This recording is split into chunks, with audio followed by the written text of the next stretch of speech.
ওয়ালাইকুম আসসালাম। সালাম। তো এখন তাহলে এটা হলো প্রেমিস। প্রেমিস হচ্ছে কি, যার উপর ভিত্তি করে, যাকে ব্যবহার করে সিদ্ধান্ত আনা হয়।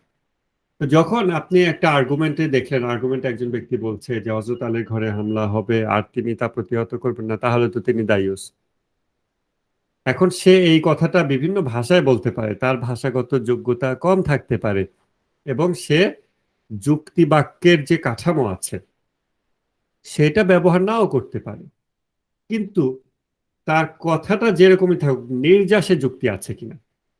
হয়তো সে একটা প্রশ্ন করছে সিম্পলি, যেটা আপনি যুক্তি হিসেবে ধরতে পারবেন না যুক্তির নিয়ম অনুযায়ী, কিন্তু এটার বিহাইন্ড দিস কোয়েশ্চেন তার একটা যুক্তি আছে। সেই যুক্তিটা কি? যুক্তিটা হচ্ছে, যদি মিস্টার এক্স এর ঘরে হামলা হয় এবং যদি মিস্টার এক্স তা প্রতিহত না করে, তাহলে অবশ্যই মিস্টার এক্স দায়ুস হবে। এটা হচ্ছে তার স্ট্রাকচার, যুক্তির স্ট্রাকচার। এখন সেই মিস্টার এক্স এর জায়গায় আপনি বসাবেন, যে কোনো ব্যক্তিকে বসাবেন, বসালে কনক্লুশন অবশ্যই ট্রু আসবে। কনক্লুশন, ওই জায়গায় যে কাউকে বসাবেন, যদি কারো ঘরে হামলা হয়, একটা যে কোনো ব্যক্তি, আমার ঘরে হামলা হয়েছে, সেকেন্ড, আর আমি প্রতিহত করিনি, এটা একটা ইনফরমেশন, এটার প্রমাণ আছে। আর আমার ঘরে হামলা হয়েছে, এটা একটা ইনফরমেশন, এটা প্রমাণ আছে। এই দুইটা ইনফরমেশন নিয়ে আপনি এই সূত্রের মধ্যে বসান, এই স্ট্রাকচারে বসান, কনক্লুশনে আপনি আমাকে দায়ুস বলতে পারবেন। তাহলে এইটা হলো স্ট্রাকচার, ওইটা হলো কন্টেন্ট। এই আর্গুমেন্টের প্রবলেমটা কি ছিল? প্রবলেম নেই। আমি আপনাদেরকে স্ট্রাকচার ভার্সেস কন্টেন্ট আলাদা করাটা দেখালাম। এটা এই জন্য দেখালাম যে স্ট্রাকচার থেকে কন্টেন্ট আলাদা করার দরকার হয় কেন। দরকার হয় যে স্ট্রাকচারের সঠিকতা যাচাইয়ের জন্য। অনেক সময় একটা ম্যাথ আমরা করি, একটা ভ্যালু দিয়ে ম্যাথ সঠিক আসছে, স্পেশালি প্রোগ্রামিং এ এটা হয়। প্রোগ্রামিং এ তো এটা অহরহ হয়। আহ, এটা নিয়ে কৌতুক আছে প্রোগ্রামারদের ভিতরে, যে কিছু হলে it works on my computer. হ্যাঁ, আমার কম্পিউটারে তো প্রোগ্রামটা রান করে, আমি যা ইনপুট দিছি তাতে রান করতেছে। আমি যে ইনপুট গুলো কম্পিউটারে আমার প্রোগ্রামে দিলাম, 5 7 10 এটা দিয়ে রান করছি, বা 5 আর 10 এই দুইটা দিয়ে আমি চেক করছি, রেজাল্ট সঠিক আসতেছে। কিন্তু মেবি বিজোড় সংখ্যা দিলে রেজাল্টটা ভুল আসবে। আমার কোডে একটা ঘাপলা আছে, কিন্তু ওই ঘাপলা সত্ত্বেও যদি জোড় সংখ্যা দেওয়া হয়, ফাইনাল রেজাল্টে সঠিক রেজাল্টটা আসে, ভিতরে কোনো একটা ডাবল মারপ্যাচের কারণে। আপনারা তো সবাই ম্যাথ করছেন, এটা তো বুঝতে পারেন। কিন্তু negative, sorry, even odd number দিলে, মানে বিজোড় সংখ্যা দিলেই আমার কোডে যে ঘাপলা আছে ওটা বের হয়ে আসে। এই জন্য আমরা কি করি, ম্যাথমেটিক্সে অনেকগুলো ইনপুট দিয়ে চেক করি, অনেক রকম ইনপুট দিয়ে চেক করি, যে আমার, বা প্রোগ্রামিং আর কি, প্রোগ্রামিং ম্যাথমেটিক্স একই জিনিস। অনেক রকম ইনপুট দিয়ে চেক করি যে আমার কোডটা সলিড আছে কিনা, স্ট্রাকচারটা সঠিক আছে কিনা, যুক্তিটা সঠিক আছে কিনা। ঠিক আছে? তো এই জন্য আমাদের অনেক সময় স্ট্রাকচার এবং কন্টেন্ট আলাদা করার দরকার হয়। এই কাজটা আমাদের সবারই করতে পারতে হবে। যে কোনো একটা আর্গুমেন্ট, রাসূল সাল্লাল্লাহু আলাইহি ওয়াসাল্লামকে নিয়ে, অমুক ব্যক্তিকে নিয়ে, মাযহাবের অমুক ইমাম, অমুক অমুক, যে কোনো ব্যক্তিকে নিয়ে একটা আর্গুমেন্ট আসছে। যারা আর্গুমেন্ট করে, তারা কন্টেন্টের সেন্স থেকে আর্গুমেন্ট করে, তারা স্ট্রাকচার্ড চিন্তা করে না বেশিরভাগ ব্যক্তি। আমাদের শুধু এটুকু পার্থক্য হবে, আমরা কনসিয়াসলি স্ট্রাকচার চিন্তা করব, তারাও স্ট্রাকচার চিন্তা করে সাবকনসিয়াসলি। আমরা যখন স্ট্রাকচারটাকে সেপারেট করব, তখন আমরা স্ট্রাকচারটাকে নিয়ে আরো কাজ করতে পারবো। যেমন এটা নিয়ে আমি ফার্দার আর্গুমেন্ট করছিলাম, যে ব্যক্তি ওই কমেন্ট লিখেছিল, আমি ওই ব্যক্তিকে জিজ্ঞাসা করলাম যে আপনি যেটুকু বাক্য লিখেছেন, এটুকু বাক্য থেকে আপনি দায়ুসের কনক্লুশনে আসলেন, তো স্ট্রাকচার দিচ্ছেন আপনি, আর কন্টেন্ট সাপ্লাই দিচ্ছে আপনার বিপরীত পক্ষ, এটা কেমন হলো? আর আপনি আপনার বিপরীত পক্ষকে এটা বলেনও নাই যে ভাই, আমি এই আইনে বিশ্বাস করি। আপনি স্ট্রাকচারটা আগে নেবেন, নেওয়ার পর বিপরীত পক্ষ, যে আপনার অপোনেন্ট, যে অপোনেন্টকে দেবেন যে এই স্ট্রাকচার কি তুমি সঠিক মনে করো? তুমি কি এই ম্যাথটা সঠিক মনে করো, এই সূত্রটা তুমি সঠিক মনে করো, যে যদি মিস্টার এক্স এর ঘরে হামলা হয় এবং যদি মিস্টার এক্স তা প্রতিহত না করে, তাহলে সে অবশ্যই দায়ুস হবে। তুমি কি এই সূত্রে বিশ্বাস করো? আগে তার কাছে জিজ্ঞাসা করা উচিত ছিল। যদি সে বলে হ্যাঁ, এটা আমি মানি, তখন আপনি বলবেন দেখো, তুমি এই সূত্র মানো, আবার তুমি এই কন্টেন্ট সাপ্লাই দিচ্ছ যে হযরত আলীর ঘরে হামলা হয়েছে এবং তিনি তা প্রতিহত করেননি।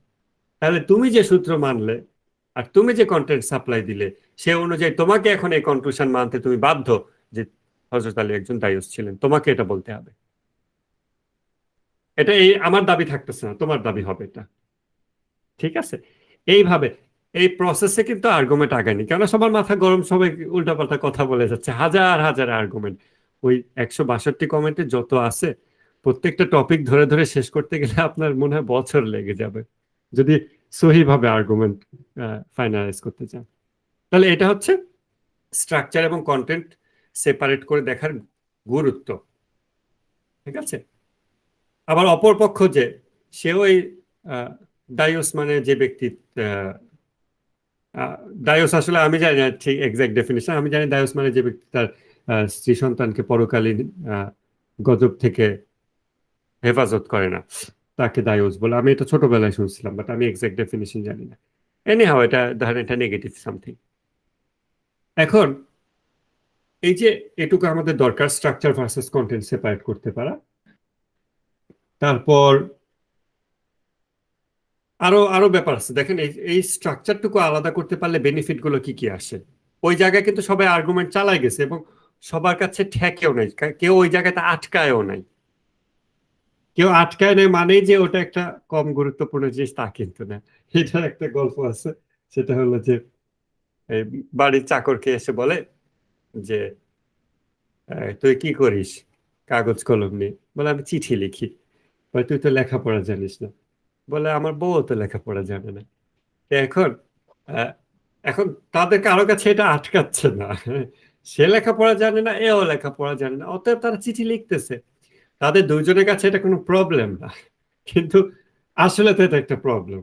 কারণ এখানে আসলে এই লেখা তো সে যা লিখতেছে কি হতে পারে আপনারা চিন্তা করে দেখেন।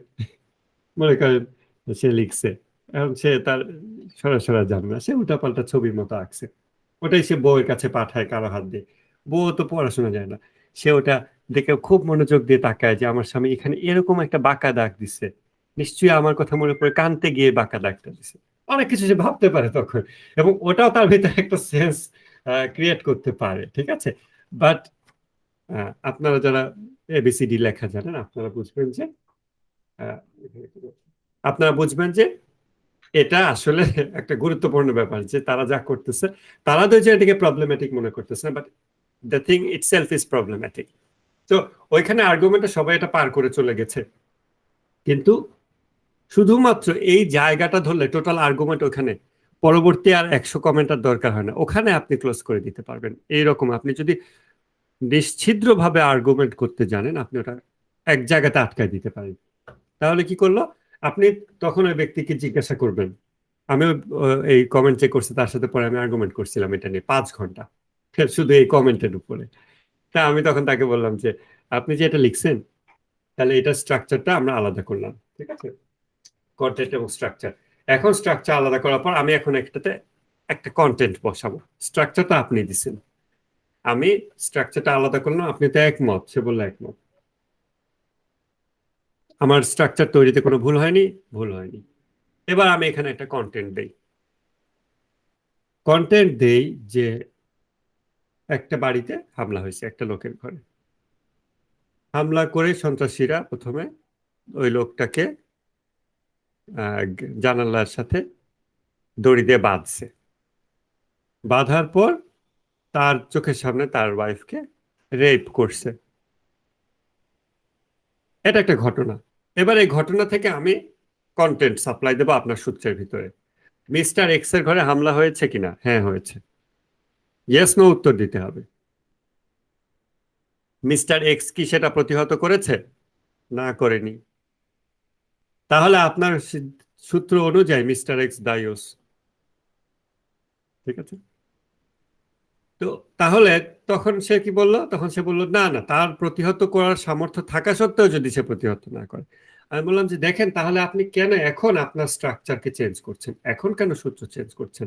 আপনি যখন কথাটা বলেছেন তখন আপনার কি এটা চিন্তা করা উচিত ছিল না যে আপনার স্ট্রাকচারে লুপ হোল থাকতে পারে, অনেক ইফ এলস থাকতে পারে, এবং যদি এবং যদি এবং যদি অনেকগুলো এবং যদি থাকতে পারে। ঠিক আছে? সো তাহলে এটাকে এখন আবার কন্টেন্ট স্ট্রাকচারে নিয়ে যাই।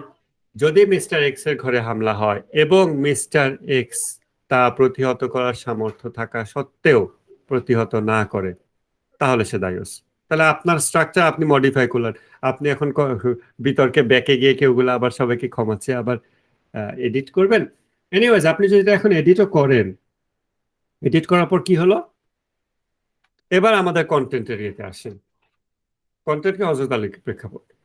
তাহলে প্রতিহত করার সামর্থ্য থাকা সত্ত্বেও যদি প্রতিহত না করে, এবার এটা আবার হযরত আলীর ক্ষেত্রে আবার আনবেন তাহলে, যে হযরত আলী ঘরে হামলা হয়েছে এবং তার এটা প্রতিহত করার সামর্থ্য ছিল, তা সত্ত্বেও তিনি প্রতিহত করেননি, এরকম তো? এবং সেইটার জন্য কি যুক্তি দিচ্ছে যারা এই ঘটনার পক্ষের মানুষ, যারা পক্ষের মানে ঘটনা বর্ণনা করছে যারা, তারা বলতেছে যুক্তি হিসেবে যে রাসূল সাল্লাল্লাহু আলাইহি ওয়াসাল্লাম বলে গিয়েছিলেন যে আমার ইন্তেকালের পর যা কিছু হবে তাতে তুমি ধৈর্য ধারণ করবে। এখন এটা ওই ব্যক্তিরই সাপ্লাই করা কন্টেন্ট। সো ওই ব্যক্তিরই সাপ্লাই করা কন্টেন্ট হয় আমি সব নেব, না হলে সব নেব না, এবং প্রত্যেকটা কন্টেন্টকে আমি যাচাই বাছাই করবো এটা সত্য না মিথ্যা, কিন্তু পিক অ্যান্ড চুজ করা যাবে না। সো সে যা যা তথ্য দিছে তার দেওয়া তথ্য অনুযায়ী প্রতিহত করার সামর্থ্য কি ছিল? এই দিক থেকে সামর্থ্য ছিল না, যেহেতু ঐশী বাধা ছিল তার। ঐশী বাধা মানে আল্লাহ বা আল্লাহর প্রেরিত ব্যক্তি তার পক্ষ থেকে কোনো ধরনের নিষেধাজ্ঞা, এটাও সামর্থ্য না থাকার শামিল। আমার শারীরিক সামর্থ্য আছে, কিন্তু আমার ইমান বা আমার চিন্তা, আমার বুদ্ধি আমাকে এটা করতে বাধা দিয়ে রাখছে, যেহেতু রাসূল নিষেধ করছে। অতএব মারামারি করলাম না, অতএব ধরলাম না, পিটলাম না।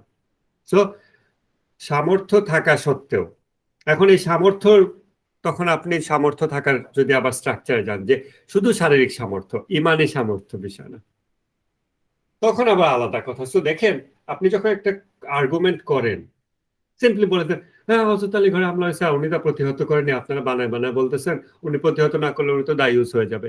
এটা হচ্ছে ভাষা ভাষা চিন্তার রেজাল্ট।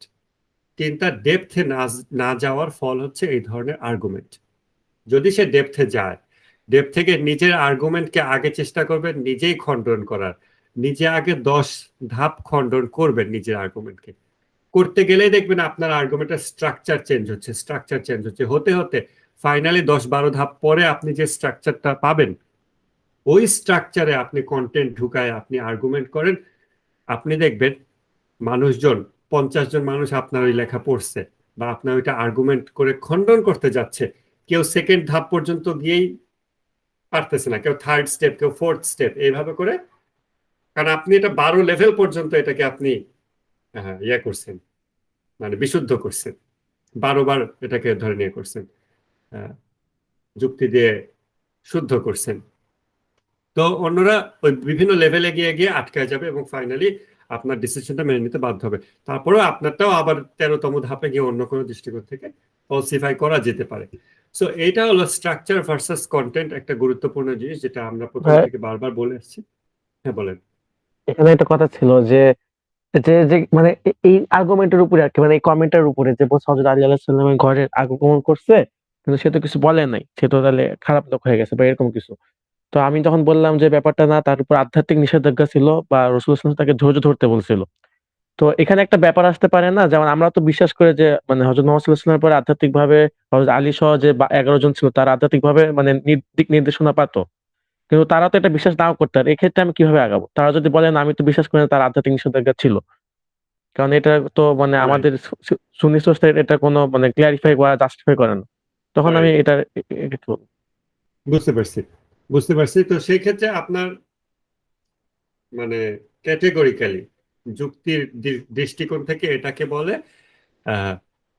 Questioning the premise.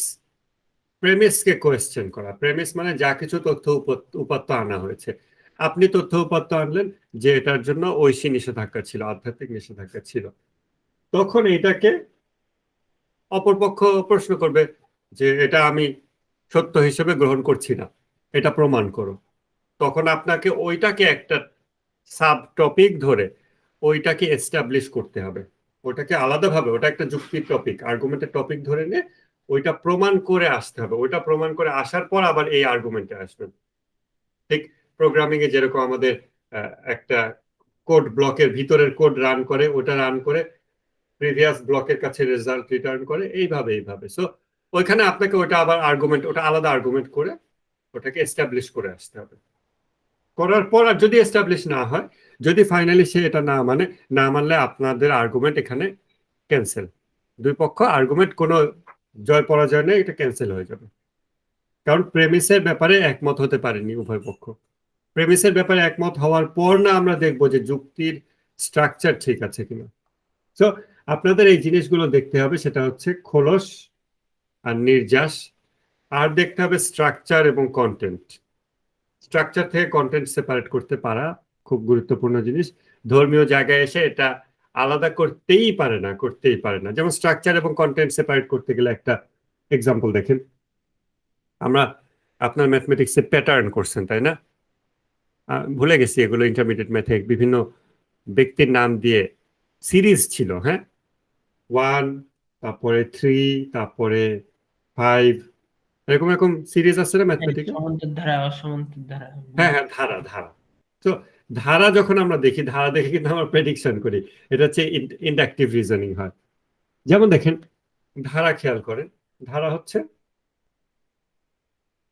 মুসা নবী আল্লাহর প্রেরিত নবী। মুসা নবী যখন ইসলামের বাণী নিয়ে আসছে বা আল্লাহর বাণী নিয়ে আসছে, তখন এক্সিস্টিং যারা ধর্মপরায়ণ ব্যক্তি, যারা মূর্তি পূজারী, তারা মুসা নবী বিরোধিতা করছে মেজরিটি। তারপর কিছু লোক তাকে মানছে। তারপরে আস্তে আস্তে তাদের সংখ্যা বাড়ছে, তারা মেজরিটি হয়েছে কোন একটা জায়গায়। তারপরে ঈসা নবী আসছে, আল্লাহর প্রেরিত নবী, আল্লাহর প্রেরিত বাণী নিয়ে আসছে। তার বিরোধিতা করছে কে? আল্লাহর প্রেরিত আগের নবীর অনুসারীরা, ইহুদিরা। তারপর এবং পৌত্তলিকরাও এবং মূর্তি পূজারী যারা, তারাও, যারা মুসা নবীর বিরোধী ছিল, তারাও বিরোধিতা করছে ঈসা নবীর। আর মুসার অনুসারীরাও আবার ঈসার বিরোধিতা করছে। এরপর দেখেন মুহাম্মদ সাল্লাল্লাহু আলাইহি ওয়াসাল্লাম আসলো। মুহাম্মদ সাল্লাল্লাহু আলাইহি ওয়াসাল্লাম আসলেন এবং তার বিরোধিতাকারী কারা হলো? তার ঠিক আগের নবীর অনুসারীরা, ঈসা নবীর অনুসারীরা, এবং তার আগের নবীর অনুসারীরা, মুসা নবীর অনুসারীরা। এবং ওই সময় মুসা নবীর যারা বিরোধিতাকারী ছিল ক্যাটেগরিক্যালি, পৌত্তলিক যারা, তারা। তাহলে প্রশ্ন করেন ধারা অনুযায়ী, আপনার ম্যাথমেটিক্সে ধারা করছেন, প্রশ্ন করেন ধারা অনুযায়ী মুহাম্মদ সাল্লাল্লাহু আলাইহি ওয়াসাল্লামের পরে যদি আর কোন নবী আসেন, আল্লাহ যদি দিতেন, তাহলে মেজরিটি মুসলমান সেই নবীর বিরোধিতাকারী হতো কিনা? আচ্ছা, তাহলে তো এই যুক্তিতে তো তাহলে কাদিয়ানীরা বলতে পারে। হ্যাঁ, যুক্তি তো বলা যায়। এটা ডিডাকটিভ রিজনিং হয় না, বাট ইন্ডাকটিভ রিজনিং হয়। আমরা এই প্রসঙ্গে এখন ডিডাকটিভ ইন্ডাকটিভে চলে আসবো, যেটা আজকের টপিক। সো এটা কি মনে হয় তখন, যে তাহলে সব সময় দেখা গেছে আগের এখানে একটা দেখছিলাম, পরের নিউমেরিক্যাল, হ্যাঁ বলেন। যে মানে এরকমই একটা মানে একটা লজিক দেখছিলাম একটা ফ্রেন্ডের সাথে করার সময়, ডিবেট বা মানে আর্গুমেন্টের সময়, যে এরকম যে 73 যে ভাগে যে হাদিসটা আছে, যে একটা ভাগ হকের উপর থাকে, বাকি 72টা ভাগ হচ্ছে বিপদে থাকবে। তার মানে এখানে বোঝা যাচ্ছে যে ন্যূনতম যে ভাগটা, মানে যেখানে সংখ্যা কম, তারাই হকের উপর থাকবে, যে সংখ্যা তত্ত্বতে যেটা বোঝাচ্ছে আর কি।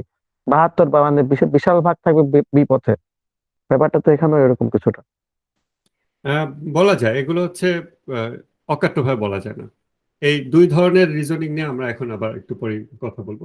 সো এইটা হলো ধারা, ম্যাথমেটিক্সের ধারা ব্যবহার করে তখন কিন্তু চিন্তা করে দেখা যায় যে তাহলে হ্যাঁ, আল্লাহরই প্রেরিত ধর্মের অনুসারী, আল্লাহরই প্রেরিত নবীর অনুসারীরা আল্লাহরই প্রেরিত আরেক নবীর বিরোধিতাকারীতে পরিণত হওয়ার কারণটা কি, জিনিসটা কি?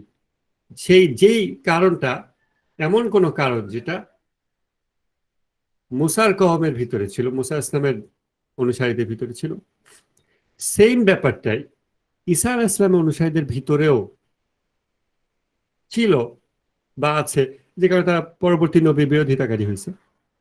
সেম একই ব্যাপারটা আমাদের ভিতরে আছে কিনা মানুষ হিসেবে, এটা কি মানুষের সাথে জড়িত, নাকি মুহাম্মদ আসলাম অনুসারী হওয়ার কারণে আমাদের ভিতর থেকে কোনো একটা খারাপ টুকরা ফেলে দেওয়া হয়েছে, নাকি আমরা ভিন্ন মাটি দিয়ে সৃষ্টি হয়েছি যে ওই ধারাটা আমাদের উপর প্রযোজ্য হবে না। এটা দিয়ে এটা হচ্ছে বাই প্রেডিকশন, ঠিক আছে? হ্যাঁ, সম্ভবত এটা আর্গুমেন্ট বাই প্রেডিকশন। হ্যাঁ, এটা একটা এক ধরনের প্রেডিকশন দেওয়া যে আর কোন নবী আসলে আমরাও সেই নবীর বিরোধিতাকারীতে পরিণত হওয়ার চান্স আছে। এটা হলো আর্গুমেন্ট বাই প্রেডিকশন। আচ্ছা স্যার, হাত তুলছিলেন, বলেন। আচ্ছা, এই যে মানে যেই উদাহরণটা দিচ্ছিলেন না ভাই, এই উদাহরণে মানে একটু সমস্যা দেখতে পাচ্ছি। কারণ বলেন। সবসময় যে মানুষ যে মানে ঢালাও ভাবে যে সবসময় বিরোধিতা করে, যেমন আহ বনি ইসরায়েলিরাই যে ঈসার বিরোধিতা করছে, মানে এমন তো না। অনেক অনেক সময় দেখা যায় না যে তাদের হয়তো বা লেখাপড়ার বা নিরক্ষর, বা তারা তাদের জ্ঞানের ক্ষেত্রে হয়তো বা তাদের আলেমদের উপর নির্ভরশীল, বা তাদের যোগাযোগের অসুবিধা, এরকম তো অনেক ফ্যাক্টর থাকতে পারে। মানে আমি তো ঢালাওভাবে আর একটা কমকে বলতে পারি না যে এরা হ্যাঁ হ্যাঁ, এটা হচ্ছে কি, যখন ইন্ডাকটিভ রিজনিং করা হয়, ইন্ডাকটিভ রিজনিং এ কিন্তু সার্টেনটি দেওয়া হয় না। এখানে অনেকগুলো ফ্যাক্টর থাকতে পারে। ওই ওই সময় ওই যুগে ওই মানুষগুলো কি কি কারণে বিরোধিতা করছিল, সেই কারণগুলো আমরা খুঁজে বের করব। কারণগুলো খুঁজে বের করে দেখবো যে ওই কারণগুলো ওই যুগের ওই মানুষদের জন্য এক্সক্লুসিভ কারণ ছিল কিনা, নাকি কারণগুলো ইউনিভার্সাল হিউম্যান কোয়ালিটিস। যদি ইউনিভার্সাল হিউম্যান কোয়ালিটিস হয় এবং যদি আমরাও হিউম্যান হয়ে থাকি, তাহলে আমাদের উপরেও সেই কোয়ালিটিস প্রযোজ্য হবে। সেটা তখন ডিডাকটিভে যাওয়া পসিবল, কিন্তু তার আগে আমাদের হিউজ ইনফরমেশন লাগবে। এটা কোন প্রসঙ্গে যেন বললাম, আমি ভুলে গেছি। এই যে ধারার কথাটা আনলাম, এর আগে কোনটা নিয়ে যেন আলোচনা করতেছিলাম। আচ্ছা, যদি ভুলে গিয়ে থাকি সমস্যা নেই। ডিডাকটিভ আর ইন্ডাকটিভ দুইটার একটু ওভারভিউ দিলে আপনাদের। আচ্ছা, দায়ুস নিয়ে ওটা নিয়ে কতদূর আগে ছিলাম? ওই যে প্রেমিস, মানে দুই পক্ষই কোনো প্রেমিসে পৌঁছেছে কিনা, তারপর সেখান থেকে আর্গুমেন্ট শুরু করছে কিনা, এটা থেকে মনে হয়। আচ্ছা, সো যাক, আমার এখন পুরোপুরি ক্লিয়ার আসতেছে না যে এই এক্সাম্পলটা কোন ইয়ে থেকে দিলাম।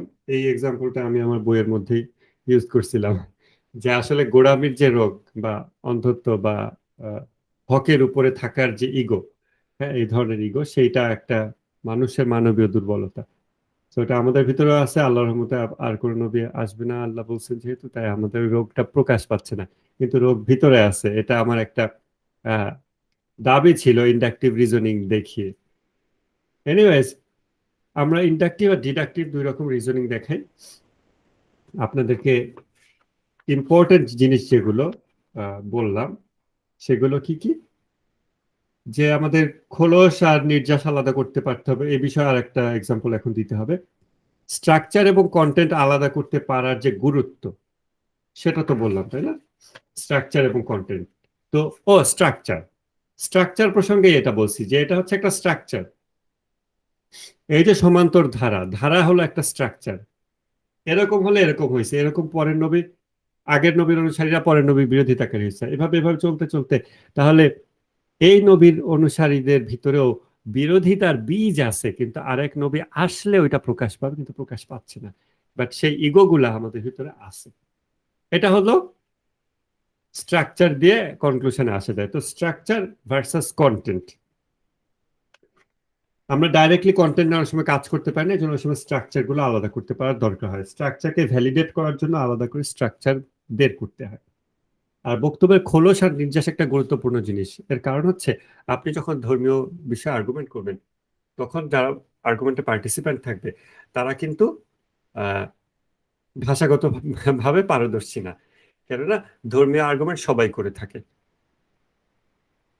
জেনারেল পিপল করে থাকে। কেন? ধর্ম জেনারেল পিপলের জন্য, ধর্ম কারো সরি ধর্ম শুধু এক্সক্লুসিভ এলিট সোসাইটির জন্য না। এই কারণে ধর্মীয় আর্গুমেন্ট সব রকম মানুষদের কাছ থেকে পাওয়া যায়। টোটালে যত পরিমাণ ধর্মীয় আর্গুমেন্ট পৃথিবীতে ঘটে থাকে, বাই ভলিউম বাই অ্যামাউন্ট, তার মেজরিটি ঘটে আর্গুমেন্টের সঠিক যোগ্যতা নাই এমন ব্যক্তিদের দ্বারা। এবং সেইখানে আর্গুমেন্টের যা কিছু জরুরি জিনিস প্রায় সবই মিসিং থাকে, যেমন ভাষাগত যোগ্যতা, দক্ষতা। তো সে মুখে বলছে এক, মনে বুঝাইছে আরেক। আপনি যখন আর্গুমেন্ট করবেন আপনার ওটা বুঝে নিতে হবে, তাকে ক্লিয়ার করে বলতে হবে তুমি মুখে বলছো এটা, কিন্তু তুমি বুঝাইতে চাইছো কি এটা, এটা তার কাছ থেকে ক্লিয়ার হয়ে নিতে হবে। ক্লিয়ার হয়ে নেওয়ার পর আপনি সেটাকে রেফিউট করবেন, খণ্ডন করবেন। তো খোলস আর নির্যাসের ওই যে এক্সাম্পল একটা, যে আরেকটা মজার এক্সাম্পল সেটা বলি। সেটা আগে এক্সাম্পলটা দেই নাই, আমি আস্তে আস্তে বুড়া টিচারদের মতো হয়ে যাচ্ছি। সেটা হলো কি, আমার জুনিয়র একজন প্রায় 3-4 বছর আগে, সে আমাকে ফেসবুকে মেসেজ দিছে হঠাৎ, যে সালাম ভাই কেমন আছেন? আমি বললাম এই তো আছি ভালো, কেমন আছেন? বলে যে ভাই আমার বউ আপনাকে নক দিতে পারে। এইটা সেটুকু লিখছে। আমি আর একটু কিছু লিখবো যে কেন, কি হয়েছে, কি বিষয়। তারপরে সে লিখছে মেয়েলি বিষয়ে। আমি তো অজ্ঞান হয়ে যাওয়ার অবস্থা, আমার কাছে মেয়েলি বিষয় কেন, আমি তো গাইনোকোলজিস্ট না।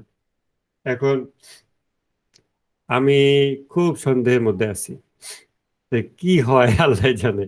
একটু পর তার ওয়াইফ আমাকে কল দিছে, কল দিয়ে আমাকে বলতেছে যে যে ভাইয়া ও ওর আগের বান্ধবীদের সাথে এখনো চ্যাটিং করে, হ্যাঁ, গেম খেলে তাদের সাথে একসাথে বসে, ওই যে ওই গোলাগুলি গেম আর কি, লুডো সেগুলা নাকি খেলে। পাবজি? পাবজি ছিল, পাবজি হতে পারে, আমি ঠিক জানি না, মানে 17 সালের দিকে পপুলার গেম ছিল মেবি ওরকম কিছু। ভাই তো সে কিউট দেখতেছে। সে গেম রাত 3টার সময় উঠে সে তার পুরান বান্ধবীদের সাথে গেম খেলে, এগুলো করে। আহ, এখন বিয়ে করছে, বিয়ের পরে সে এরকম গেম খেলে সেই বান্ধবীদের সাথে করে। হ্যাঁ, আর আমি আগেও আমি আমি ওকে আগেও বলছি যে এরকম করা যাবে না, ওর এরকম মেয়েলি সমস্যা আছে। এখন মানে মেয়েটাও বলতেছে যে তার স্বামীর মেয়েলি সমস্যা আছে।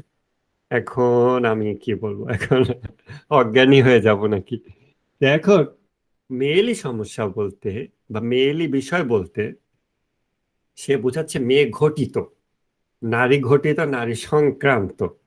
বাট মেয়েলি বিষয় বলতে যা বোঝায় যে নারীর শরীর বিষয়ক যৌনতা, যৌন রোগ বা এই ধরনের ইস্যু যেগুলো, এইটা সে মেয়েও ভুল ব্যবহার করলো আর তার হাজব্যান্ডও ভুল ব্যবহার করলো। এখন আমি যদি ওটাকে ওই কথা ওই অর্থে নিতাম, আমি তো তখন আহ ইমানের সাথে, ছি আপনি এটা বলেন আপনার ওয়াইফ আমার সাথে মেয়েলি বিষয়ে কথা বলবে, কেন সে এটা বলবে, আপনি বা সেটা কিভাবে পারমিট করেন আপনার ওয়াইফকে, এটা বলতে পারতাম। কিন্তু আমি একটু বুঝে নেওয়ার চেষ্টা করছি যে তার কথা খোলো সেইটা, বাট নির্যাস সম্ভবত ওই মেয়ে নিয়ে কোনো ঝগড়াঝাটি, বান্ধবী রিলেটেড কিছু হবে। তো খোলস আর নির্যাস বুঝতে পারাটা খুব ইম্পর্টেন্ট জিনিস, এটা না বুঝতে পারলে অনেক সময় ভুল বোঝাবুঝি হয়। আর অনেকে জানেই না যে সে আসলে কোন নির্যাসটা ফিল করতেছে ভিতরে, ওইটার জন্য উপযুক্ত শব্দই জানে না। আপনার কাজ হবে তখন তার কলবের মধ্যে ঢুকে ওই সেন্সটা বের করে আনা। আদারওয়াইজ আপনি সাকসেসফুল আর্গুমেন্ট করতে পারবেন না। আপনি জিতে আসতে পারবেন, কিন্তু ধর্মীয় আর্গুমেন্টের ক্ষেত্রে গুরুত্বপূর্ণ বিষয় জিতে আসে না, কথায় জিতে আসে না। গুরুত্বপূর্ণ বিষয় হচ্ছে সবাই মিলে সত্যে উপনীত হওয়া, এবং এটার জন্য হৃদয়কে খোলা রাখা। এটা আখলাকের বিষয়, কিন্তু সেই বিষয়টা এটার সাথে জড়িত। আমি যেটা ইন্ট্রোডাকশনে বলছি, যেগুলো সমন্বিত একটা ব্যাপার, এটা একটা থেকে আরেকটা বিচ্ছিন্ন করে শিখালে ওই মানুষ একটা উদ্ধত, যুক্তিবাদী, হৃদয়হীন পশুতে পরিণত হবে, যেটা আমরা চাই না। তাহলে এই হচ্ছে খোলস এবং নির্যাস। যেমন ওই যে বলছে রাজনৈতিক বক্তা যে ভাই সব আপনারা সবাই বকুল ভাইকে ভোট দিবেন, উনি একজন জঘন্য চরিত্রের লোক। আর স্টেজে বকুল বসে আছে এমপি প্রার্থী। এখন যে বুড়ায় বক্তব্য দিচ্ছে সে জানে না জঘন্য মানে খারাপ, সে মূর্খ মানুষ, রাজনীতি করে এলাকায়, সে জঘন্য শব্দটা শুনছে, ভাবছে এটা ভালো কিছু। তো এই হচ্ছে খোলস এবং নির্যাস। আর কি বললাম, স্ট্রাকচার ভার্সাস কন্টেন্ট, এইগুলো হলো গুরুত্বপূর্ণ রিক্যাপ, যেগুলো আপনারা যারা আগে জয়েন করেননি আপনাদের দেখতে হবে। আর বাকি জিনিসগুলো আমাদের বারবার ঘুরে ফিরে আসবে, সেগুলোতে সমস্যা নাই। আজকে যেই টপিক সেটা এখন বলি, সেটা হচ্ছে ডিডাকটিভ আর ইন্ডাকটিভ। আর অন্য টপিকটা আজকে কভার করা যাবে না, সেটা হচ্ছে ভেরি ইন্টারেস্টিং, ভাষার গুরুত্ব। তাও 1 মিনিটে বলি। সেটা কি, ধরেন এই যে কোনো একটা বিষয় বোঝানোর জন্য আমরা যখন একটা শিরোনাম ব্যবহার করি, শিরোনামের সুবিধা কি? শিরোনামের সুবিধা হচ্ছে একটা জিনিস বুঝাতে গেলে আপনার 10 মিনিট লাগতে পারতো, শিরোনাম দিলে আপনি ওটা বুঝে ফেললেন। যেমন সমান্তর ধারা, যেমন কেউ আমাকে বলল এটা সমান্তর ধারার মতো, আমি সাথে সাথে বুঝে ফেললাম, কেননা সমান্তর ধারা জিনিসটা আমি আগে থেকে জানি, ব্যাপারটা কি এটা জানি। একটা শব্দ দ্বারা একটা ব্যাপক একটা সেন্স আমাকে আপনি খুব কম সময় কমিউনিকেট করে দিলেন। অথচ এই ধারাটা শিখতে গেলে বা এখন যে কোনো মানুষকে সমান্তর ধারাটা বুঝায় তারপর কথা বলতে গেলে অ্যাটলিস্ট 5 মিনিট তো বেশি যাবে। তাহলে আমরা আমরা যখন আর্গুমেন্ট করব বা আমরা যখন কথাবার্তা বলবো, লার্নিং হবে, আমরা বিভিন্ন টার্মিনোলজি কেন ব্যবহার করি? এই শব্দগুলো দ্বারা আমরা সময় বাঁচাই। সময় বাঁচালে অল্প সময় আমরা দ্রুত আগাতে পারি, অনেক বেশি দূর যেতে পারি। এই জন্য আমরা টার্মিনোলজি আস্তে আস্তে শিখতেছি, বিভিন্ন টার্মিনোলজি শিখবো, কথা বলবো, আমি একটা বক্তব্য দেবো, আপনি একটা টার্মিনোলজি দিয়ে বলবেন এটা অমুক কারণে হবে না, এটার স্ট্রাকচার ফল্টি, সাউন্ড না, ভ্যালিড না, তারপরে উইক, এই যে বিভিন্ন শব্দ, এগুলো দিয়ে বলে দেবেন, বলে দিলে আমি বুঝে ফেলবো আচ্ছা কাহিনীটা কি। এই জন্য আমাদের টার্মিনোলজি দরকার হয়, শিরোনাম শেখা দরকার হয়। যেই ভাষায় যত ছোট শব্দ দিয়ে যত ব্যাপক সেন্স ছোট শব্দের মধ্যে এনক্যাপসুলেশন করা যায়, ঢুকানো যায়, ওই ভাষায় তত হাই লেভেলের জ্ঞান একটা মানুষ তার জীবদ্দশায় চর্চা করতে পারবে। পসিবিলিটি, কেননা 10টা ক্যাপসুল নিয়ে আমরা হাত বদল করতেছি, এক একটা ক্যাপসুলের ভিতরে এক একটা কিতাবের জ্ঞান আছে, কিন্তু আমাদের কালচার এমন, ওই শব্দ বললে আমরা ওই টোটাল সেন্সটা বুঝতে পারি। সেটা কি ওই ব্যক্তিদের সমান হবে যারা মেয়ে ঘটিত আর মেয়েলি দুইটার সেন্স আলাদা করতে পারছে না? সমান হবে না। এই জন্য ভাষাগত যোগ্যতা বৃদ্ধি করা এবং ব্যাপক অর্থবোধক শব্দের সূক্ষ্ম পার্থক্য এগুলো করতে পারা মানে হচ্ছে আপনি কম সময়ে অনেক হাই লেভেলের ফিলিংস ধারণ করতে পারবেন এবং ধর্মীয় অগ্রযাত্রা বেশ দ্রুত গতিতে আগানো যাবে যখন আপনার ভাষাগত যোগ্যতা ভালো থাকবে। যে কোরআনে আছে যে আহ,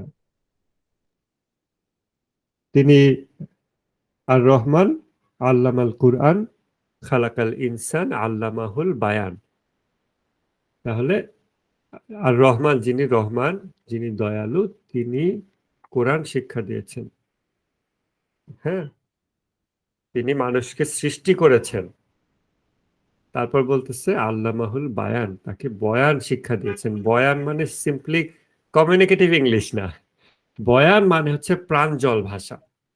প্রাঞ্জল ভাষা মানে, প্রাঞ্জল শব্দটা তো বোঝেনি, যেখানে মনে হয় প্রাণ আছে নাকি। কারণ হলো আমি একটা শব্দ বলবো, আপনি একটা শব্দ বলবেন, আমি একটা ছোট বাক্য বলবো, আপনি রিপ্লাই আর একটা ছোট বাক্য বলবেন, সেই বাক্যের ভিতরে আমার একটা বাক্যের ভিতরে মনে করেন সাগর পাড়ে ঢেউ আসে, সেখানে অনেক কাহিনী, ফুল স্টোরিটা চলে আসবে, ফুল সেন্সটা চলে আসবে। আপনি রিপ্লাই আর একটা বলবেন, সেটার ভিতরে অনেকগুলো সেন্স চলে আসতে পারে। এইভাবে করে 1 মিনিট, এটা হতে পারে। তো যখন আমরা এইভাবে কথা বলবো তখন সেটা হলো বয়ান, সিম্পলি কথা বলা না, প্রাঞ্জল ভাষা, কথা বলতে পারা। তো এটা হচ্ছে ল্যাঙ্গুয়েজের ব্যাপার। ডিডাকটিভ আর ইন্ডাকটিভ সেই ইস্যুটাতে আসি। ল্যাঙ্গুয়েজ বিষয়টা আসলে ওই যে আজকে হামজা ইউসুফের লেকচার থেকে আরেকটু চালাই দিলাম আর কি আপনাদের এখানে। তো ডিডাকটিভ ইন্ডাকটিভের ইম্পর্টেন্ট অংশ যেটা, সেটা রিপিট করি, সেটা আপনারা আসার আগেই টাইমের সাথে একবার প্র্যাকটিস হয়েছে। সেটা হচ্ছে আর্গুমেন্টকে 2 রকম ক্যাটাগরিতে ভাগ করা হয়। আর্গুমেন্ট মানে যুক্তিতর্ক। একটাকে বলা হয় ডিডাকটিভ মানে অবরোহ পদ্ধতি, আর একটাকে বলা হয় ইনডাকটিভ বা আরোহ পদ্ধতি। ডিডাকটিভ পদ্ধতি হচ্ছে রিজনিং বাই নেসেসিটি, অপরিহার্যতা দ্বারা যুক্তি প্রদর্শন। ইনডাকটিভ হচ্ছে রিজনিং বাই পসিবিলিটি, সম্ভাব্যতা দ্বারা যুক্তি প্রদর্শন। খুব ক্লিয়ার করে বোঝার চেষ্টা করেন। তাহলে অপরিহার্যতা দ্বারা যুক্তি প্রদর্শন কি? যেমন এক্সাম্পল একটু আগে আলোচনা করেছি, মানুষ এর জন্ম হয় মাতৃগর্ভ হতে, এটা আমরা নিশ্চিতভাবে জানি। মানুষের জন্ম মাতৃগর্ভ থেকেই হতে হবে, ঠিক আছে? একটু আমার এই স্মার্ট লাইটের স্মার্টনেসটা অফ করি, দাঁড়ান। তো এটা আমরা নিশ্চিতভাবে জানি, ঠিক আছে? তাহলে এবার আমি যদি বাই নেসেসিটি, অপরিহার্যতার দ্বারা একটা আর্গুমেন্ট করতে যাই, তখন আমি এরকম বলতে পারবো, এটা একটা মানুষ, এটা একটা প্রেমিস, একটা বক্তব্য। সেকেন্ড প্রেমিস, মানুষের জন্ম হয় মাতৃগর্ভ হতে, সেকেন্ড প্রেমিস। তাহলে দুইটা বক্তব্য দিলাম, এটা একটা মানুষ, একটা বক্তব্য, আর সেকেন্ড বক্তব্য হচ্ছে মানুষের জন্ম হয় মাতৃগর্ভ হতে। তাহলে আমি যখন দুইটা বক্তব্য আনলাম, এটা হচ্ছে দুইটা প্রেমিস। দুইটা প্রেমিস নিয়ে আসলে কনক্লুশনে আসা যাবে। যেহেতু এটা একটা মানুষ এবং যেহেতু মানুষের জন্ম হয় মাতৃগর্ভ হতে, অতএব এই মানুষটার জন্ম হয়েছে মাতৃগর্ভ থেকে। এই যে সিদ্ধান্তে আসলাম, এটা হচ্ছে রিজনিং বাই নেসেসিটি, অপরিহার্যতা দ্বারা যুক্তি প্রদর্শন। কেননা মানুষ সৃষ্টি হয় অপরিহার্যভাবে মাতৃগর্ভ থেকে, ঠিক আছে? এটা হচ্ছে reasoning by necessity, deductive argument. Inductive argument হচ্ছে রিজনিং বাই পসিবিলিটি, সম্ভাব্যতা দ্বারা। যেমন কোরআনে আছে যে দুইজনের বাগান, তারা হারভেস্ট করবে, পরদিন ফসল ঘরে তুলবে। তখন বলছে, একজন বলল ইনশাল্লাহ ফসল তুলবো, আর একজন ইনশাল্লাহ বলল না। তখন পরদিন দেখা গেল যে ইনশাল্লাহ বলেনি, তার এটা ফসল নষ্ট হয়ে গেছে। মানুষের পরকালীন জীবনে এরকম হতে পারে, পসিবল। কোরআন সেই পসিবিলিটিটা আমাদেরকে দেখায় দিচ্ছে যে দেখো, তোমরাও দুনিয়াতে হারভেস্ট করতেছো, মানে হারভেস্ট করতে চাও, পরিশ্রম করতেছো, সবকিছু সাজাচ্ছ, রেডি করতেছো, হারভেস্টের সময় এসে দেখতে হতেও পারে এমন নষ্ট হয়ে যাবে সব। অতএব নসিহত, অতএব সতর্কতা, সতর্ক সতর্কতা মানে ওয়ার্নিং দেওয়ার জন্য। এটা হচ্ছে রিজনিং বাই পসিবিলিটি, সম্ভাব্যতা দ্বারা যুক্তি দেওয়া। এটা দ্বারা 100% গ্যারান্টি দেওয়া হচ্ছে না। কারণ ধরেন আমরা কি করব, আমরা দেখলাম একটা লোক ইনশাল্লাহ বলেনি, তার ফসল সব নষ্ট হয়ে গেছে। তারপর দেখলাম আরেকটা লোক বলেনি, তারও ফসল নষ্ট হয়ে গেছে।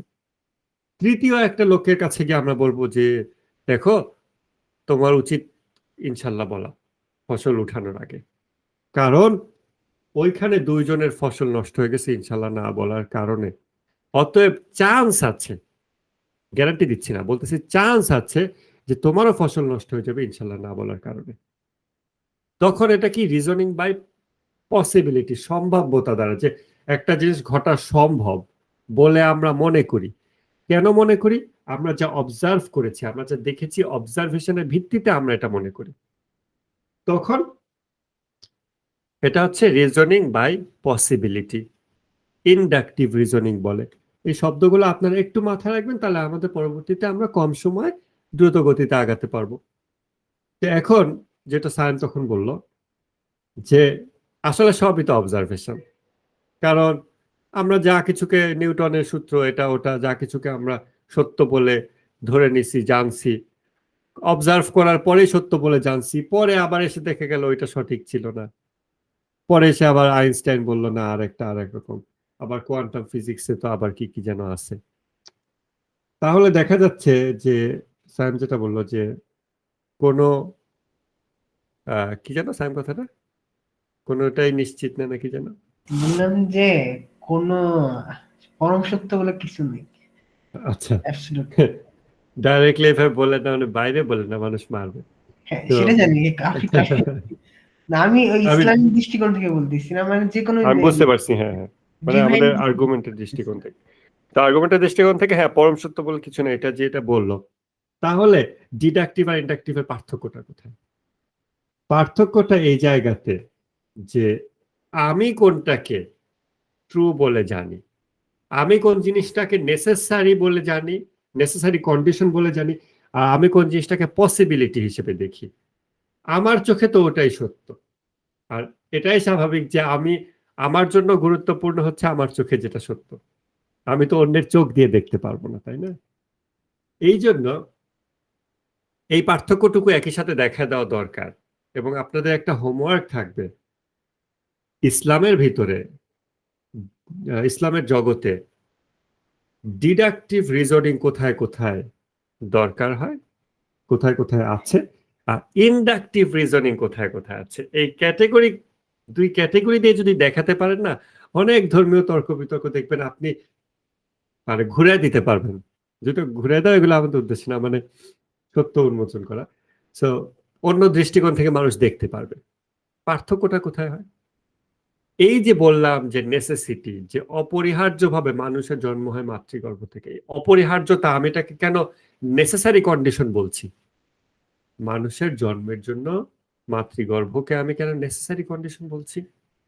কারণ আমি একটা অবজার্ভ করেছি, মানুষের জন্ম হয়েছে মাতৃগর্ভ থেকে, দুইটা অবজার্ভ করলাম, তিনটা অবজার্ভ করলাম, আমার বাপ দাদা অবজার্ভ করছে, হাজার বছর ধরে মানুষ অবজার্ভ করতেছে, সেই কথাগুলো আমার কাছে এসেছে কিতাবে, মানুষজন লিখেছে, ট্রান্সফার হয়েছে নলেজ গুলো, চারিদিকে সবাই যেভাবে বলছে জানছে, হাজার বছরের তথ্য উপাত্ত নানান ভাবে দেখছি যে এভাবেই মানুষের জন্ম হয়। আর কোনো এক্সাম্পল পাইনি, কোথাও লেখাও নাই যে এভাবে ছাড়া মানুষের জন্ম হয়। তখন আমার কাছে এটা একটা নিশ্চয়তা দেয়, সার্টেনটি নিয়ে আসে যে মানুষ তাহলে একটা মায়ের পেট থেকেই বের হয়েছে। মায়ের পেট ছাড়া মানুষ বের হওয়া সম্ভব না, মাটির ভিতর থেকে বের হবে না, আকাশ থেকে পড়বে না। ওগুলো আমরা অবাস্তব বলি, আকাশ থেকে পড়া কথাটা এরকম না, অবাস্তব বলি। বাস্তব কোনটাকে বলি? মাটির ভিতর থেকে গাছ বের হওয়া, মাতৃগর্ভ থেকে সন্তান জন্ম নেওয়া। তাহলে কোনো অবজারভেশন আমাদের ভিতরে ইয়াকিন সৃষ্টি করে, একিন সৃষ্টি করে, সার্টেনটি সৃষ্টি করে। মাওলা আলীর একটা উক্তি পড়তেছিলাম আজকে, হ্যাঁ হ্যাঁ, খুব ইন্টারেস্টিং। সেটা হচ্ছে যে কোনো বিষয়ে,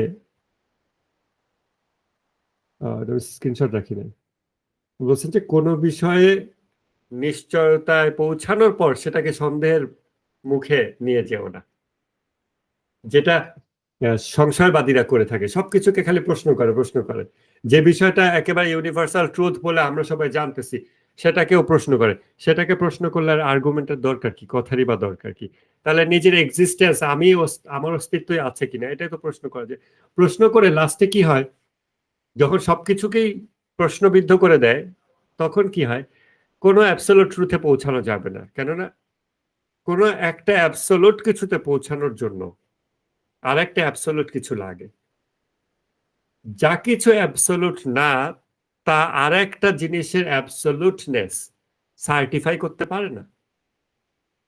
আমি যদি আমার নিজের এক্সিস্টেন্সকে, অস্তিত্বকে সত্য না ধরি, এবং আমার অবজারভেশন দ্বারা সূর্য পূর্ব দিক থেকে ওঠে, এটা একটা সত্য, মানুষ মাতৃগর্ভ থেকে জন্ম নেয়, এটা একটা সত্য, এগুলোকে যদি আমি ট্রুথ হিসেবে না ধরি, এগুলোকেও যদি আমি সংশয়ের ভিতরে ফেলি, তাহলে আর কোন ট্রুথে আমার পক্ষে পৌঁছানো তো সম্ভবই না। কেননা ট্রুথে পৌঁছানোর নিয়মই এটা। হিউম্যান মাইন্ড কোনো কিছুকে ট্রুথ বলে কিসের ভিত্তিতে? অবজারভেশনের ভিত্তিতে। অবজারভেশনের ভিত্তিতে সে একটা জিনিসকে একটা পর্যায়ে এসে নেসেসারি কন্ডিশন হিসেবে দেখায়, ট্রুথ হিসেবে দেখায়। সো অবজারভেশনটাকে যদি সে বাদ দিয়ে দেয়, বা অবজারভেশনটাকে যদি সে বলে এটা তো observation can be wrong, yes, then everything can be wrong, then you can't reach any certainty. এটা এই অবস্থা। কিন্তু সার্টেনটিতে পৌঁছানো আমাদের জন্য দরকার, এবং সে ব্যক্তি সার্টেনটি বা নিশ্চয়তার যে সংজ্ঞা দিচ্ছে ওইটাকে আমরা সংজ্ঞা কেন ধরবো? ওটাই কেন সার্টেনটির সংজ্ঞা হবে? হামজা ইউসুফ সুন্দর একটা কথা বলছে যে গড কেন সায়েন্টিফিক এক্সপ্লেনেশন হতে পারবে না? সায়েন্সের এই সংজ্ঞা কে দিল? কেন আমাদের ওই সংজ্ঞা নিতে হবে যে কোনো একটা কিছুর এক্সপ্লেনেশনে গড আনলে সেটা আনসাইন্টিফিক হয়ে যায়? সায়েন্সের সংজ্ঞা কেন এথিয়েস্টিক হবে? এক্সক্লুড করবে কেন গডকে? যে কোনো কিছুর এক্সপ্লেনেশনে গডকে আনলে সেটা আনসাইন্টিফিক হবে। তাহলে ফ্রম দ্য বিগিনিং ওই ডেফিনিশনটাই বায়াসড ডেফিনিশন আমি বলতে পারি। Interesting claim. সো আমরা রেকর্ডিংটা একটু পরে ক্লোজ করে ফেলবো। হ্যাঁ, আচ্ছা ভাই, তাহলে তো এখানে একটা কথা আসে, যেমন কয়েকদিন আগে এরকম একটা ডিবেট দেখলাম যে আবুল হাসান, ওই যে বায়োলজি বই লেখে না ইন্টারমিডিয়েট, হ্যাঁ, হ্যাঁ, উনি করছে কি, মানে এই যে কোষ পড়াচ্ছে সেকেন্ড অধ্যায় সেল চ্যাপ্টার, হুম, তা ওখানে হচ্ছে রুহের ইয়া দিছে, সংজ্ঞা টঙ্গা দিচ্ছে, হুম। তারপর কি মানে দিছে? কিসের? রুহু রুহু আত্মার। হ্যাঁ, বলেন। তারপর এরকম বলছে যে রুহু ছাড়া দুনিয়াতে কোনো প্রাণের অস্তিত্ব সম্ভব না। অনেকটা ইসলামিক এক্সপ্লেনেশন আনছে। তারপর কোরআনের দুই একটা আয়াত নেট করছে, মানে তার বক্তব্যের। তা দেখলাম অনেক দিনী ভাইরাও খেপে গেছে, বলতেছে এটা কি হলো, যে বিজ্ঞান বই এরকম কোরআনের কথা আনতেছে, আর কয়েকদিন পর তো তাহলে বলবে যেহেতু এটা কোরআনে আছে সুতরাং এটা সত্য, সুতরাং এটাই সায়েন্স। তারা এই যুক্তি তখন দিতে যাচ্ছে যে হ্যাঁ, কেন? আই মিন সেটা কেন না? আমি সায়েন্টিফিক প্রসেস থেকে, সায়েন্টিফিক প্রসেস একটা প্রসেস যেখানে একেবারে গড এবং সুপার ন্যাচারাল বিষয়গুলোকে এক্সক্লুড করা হয়েছে কেন? আর করবো বা কেন আমি? তাহলে এর তো ভাই, যৌক্তিকতা কোথায়? এর আচ্ছা ঠিক আছে, যৌক্তিকতাটা আগে এস্টাবলিশ করতে হবে তো। আচ্ছা ঠিক আছে, আমাদের দৃষ্টিকোণ থেকে এটা হয়তো একসেপ্টেড যে আমরা করে নিচ্ছি, জানলে না, না, অ্যাকসেপ্টেড না। আমি যারা এটা এক্সক্লুড করছে তারা এটার যৌক্তিকতা কিভাবে আনবে? কারণ তারা হয়তো ওই যে যেটা বলে যে যা দেখি সেটাই সত্য, নাকি আচ্ছা, এরকম একটা তারা বলছে। তারা বলছে, একজন বলছে যা দেখি তাই সত্য। সো যে ব্যক্তি যা দেখি তাই সত্য, অর্থাৎ যা কিছু পঞ্চ ইন্দ্রিয় দ্বারা মানে পারসিভ করা যায় সেটা সত্য, এবং পঞ্চ ইন্দ্রিয় দ্বারা সীমাবদ্ধ যা কিছু, সেটার ভিতর থেকে তারা একটা প্রসেস বলছে এবং সেটার নাম বলছে সায়েন্স, এই তো। না, মূলত যেটি যে বললাম না প্রথম দিকে, যে এইরকম স্রষ্টা বা ফেরেশতা নবীদের নবুয়ত এটা হয়তো বা ধার্মিকরা হয়তো বা ডিডাকটিভ রিজনিং এর মাধ্যমে প্রমাণ করতে পারে নাই, কিন্তু সায়েন্স তো সেটাই করে, যে যেটা ওরা ডিডাকটিভ রিজনিং এর মাধ্যমে যেটা প্রতিষ্ঠিত করতে পারছে সেটাকেই ওরা মানতেছে, এক্সপেরিমেন্ট করতেছে অনেক অনেক। তারপরে দেখা যাচ্ছে যে একটা থিওরি হয়তো বা 400 বছর বা 500 বছর টিকে আসছে, যেমন নিউটন, কিন্তু দেখা গেল যে হুট করে যে কোথায় কোন এক বুধ গ্রহের সাথে ওই জায়গায় ইভেন্টটা মিলতেছে না, তারা তো ওই নিউটনকে ফেলে দিচ্ছে। মূলত এই জন্য হয়তো বা তারা এখানে গডকে আনতে চাচ্ছে না, কারণ গড তো আমরা ডিটেকটিভ রিজনিং এর মাধ্যমে প্রমাণ করতে পাইনি। আবার তারা তো বলতেছে না যে আসলে গড আছে কি নাই, তারা তো এই প্রশ্নের উত্তর দিচ্ছে না, তারা যেটা জাস্ট দেখতেছে এক্সপেরিমেন্টের তাহলে মাধ্যমে এটাই তো আমার কথা যে অ্যাজ এক্সপ্লেনেশন অফ সামথিং, কোন কিছুর এক্সপ্লেনেশন হিসেবে গড কেন স্যাটিসফ্যাক্টরি অ্যান্সার হতে পারে না? কেন পারবে না?